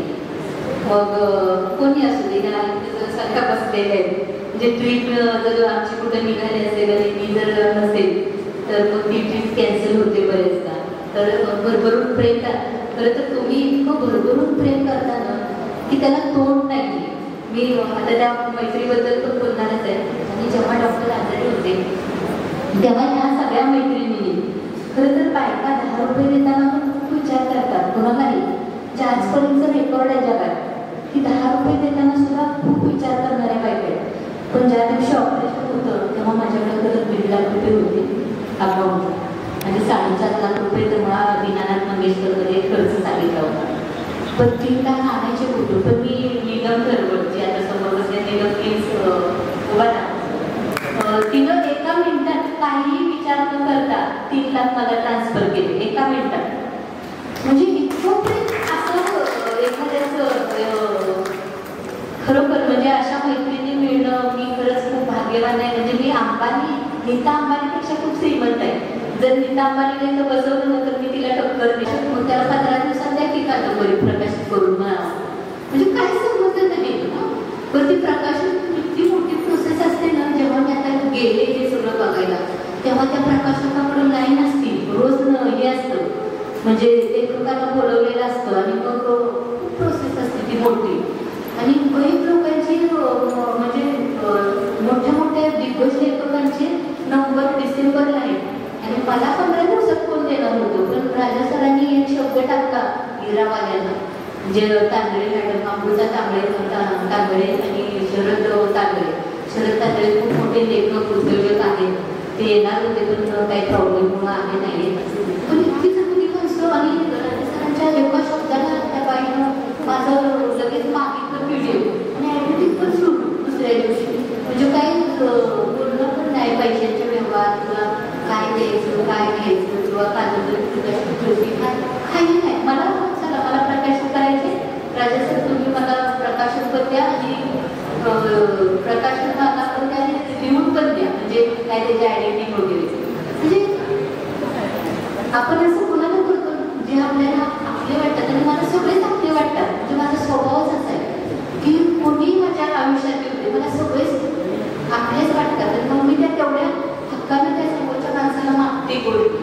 की नाही आणि तुला असं काही वाटलं पण नाही म्हणजे एवढे कमिशनर आहे तर मी त्यांना एवढं म्हणत्या म्हणजे तर ते चुकीचं आहे सॉरी मी एक्स्ट्रीमली सॉरी पण तो स्वभाव आहे तो स्वभाव बदलता येणार नाही सरांनी मी 15 दिवसात पुस्तक प्रकाशनाचा घाट पूर्ण करून दिला माझ्या शब्दाला मान दिला अशी इतकी भारी भारी किंवा प्रशांत पटवर्धन सरांनी एका फोनवर एवढं सगळं मीडिया वगैरे सगळं मीडियाचं काम प्रकाश सरांनी प्रशांत पटवर्धन सरांनी केले त्याच्यात माझा काही सहभाग नाही म्हणजे ओळख नाही पाळत नाही प्रशांत सरांना मी काही बघितलं नाही काय नाही कोण आहेत किती मोठे व्यक्ती आहेत मला एक जण म्हणाले पण आपण तुझ्याबरोबर अर्धा तास कशी बोलले ती खूप मोठी व्यक्ती आहे म्हणून बोलले म्हणजे असं काय म्हणजे समोरची पण लोक कदाचित माझा तो निरागसपणा भोळसरपणा आवडत असेल म्हणूनच कनेक्ट होत असतील असं मी मानते मला माहित नाही ते स्वतः नंतर कधीतरी ह्याच्यावर बोलतील किंवा मीच विचारेन की मी लगेच कसं काय एवढं सगळं मॅनेज केलं किंवा काय तर असे म्हणजे तर माझ्या त्या प्रवासात खूप मदत केलेली आहे म्हणजे संभाजी सावंतांची माझे सख्खे भाऊजी माझ्या 2 नंबर बहिणीचे मिस्टर आहेत किंवा आपले CEO साहेब एका शब्दाला एक फोन केला आणि ते हजर झाले त्यांची मीटिंग होती कुठं तर ॲक्च्युली पण एका शब्दाला म्हणजे त्यांची पण माझी काही ओळख नाही आज मी त्यांनाच म्हटलं CEO साहेबांचा नंबर देत आहे मी खाली गेलेली ते माझे समोर होते आणि मी म्हणते अहो CEO साहेबांचा मला नंबर दिले नगरपालिकेत आले कोणतरी घुसले म्हणजे असं ओळख नाही काय नाही म्हणजे खरोखरच अशी लोक आपल्या आयुष्यात येणं किंवा आपली होणं म्हणजे खूप मोठं भाग्याचं असतं आणि मी भाग्यवान म्हणजे म्हणून मी स्वतःला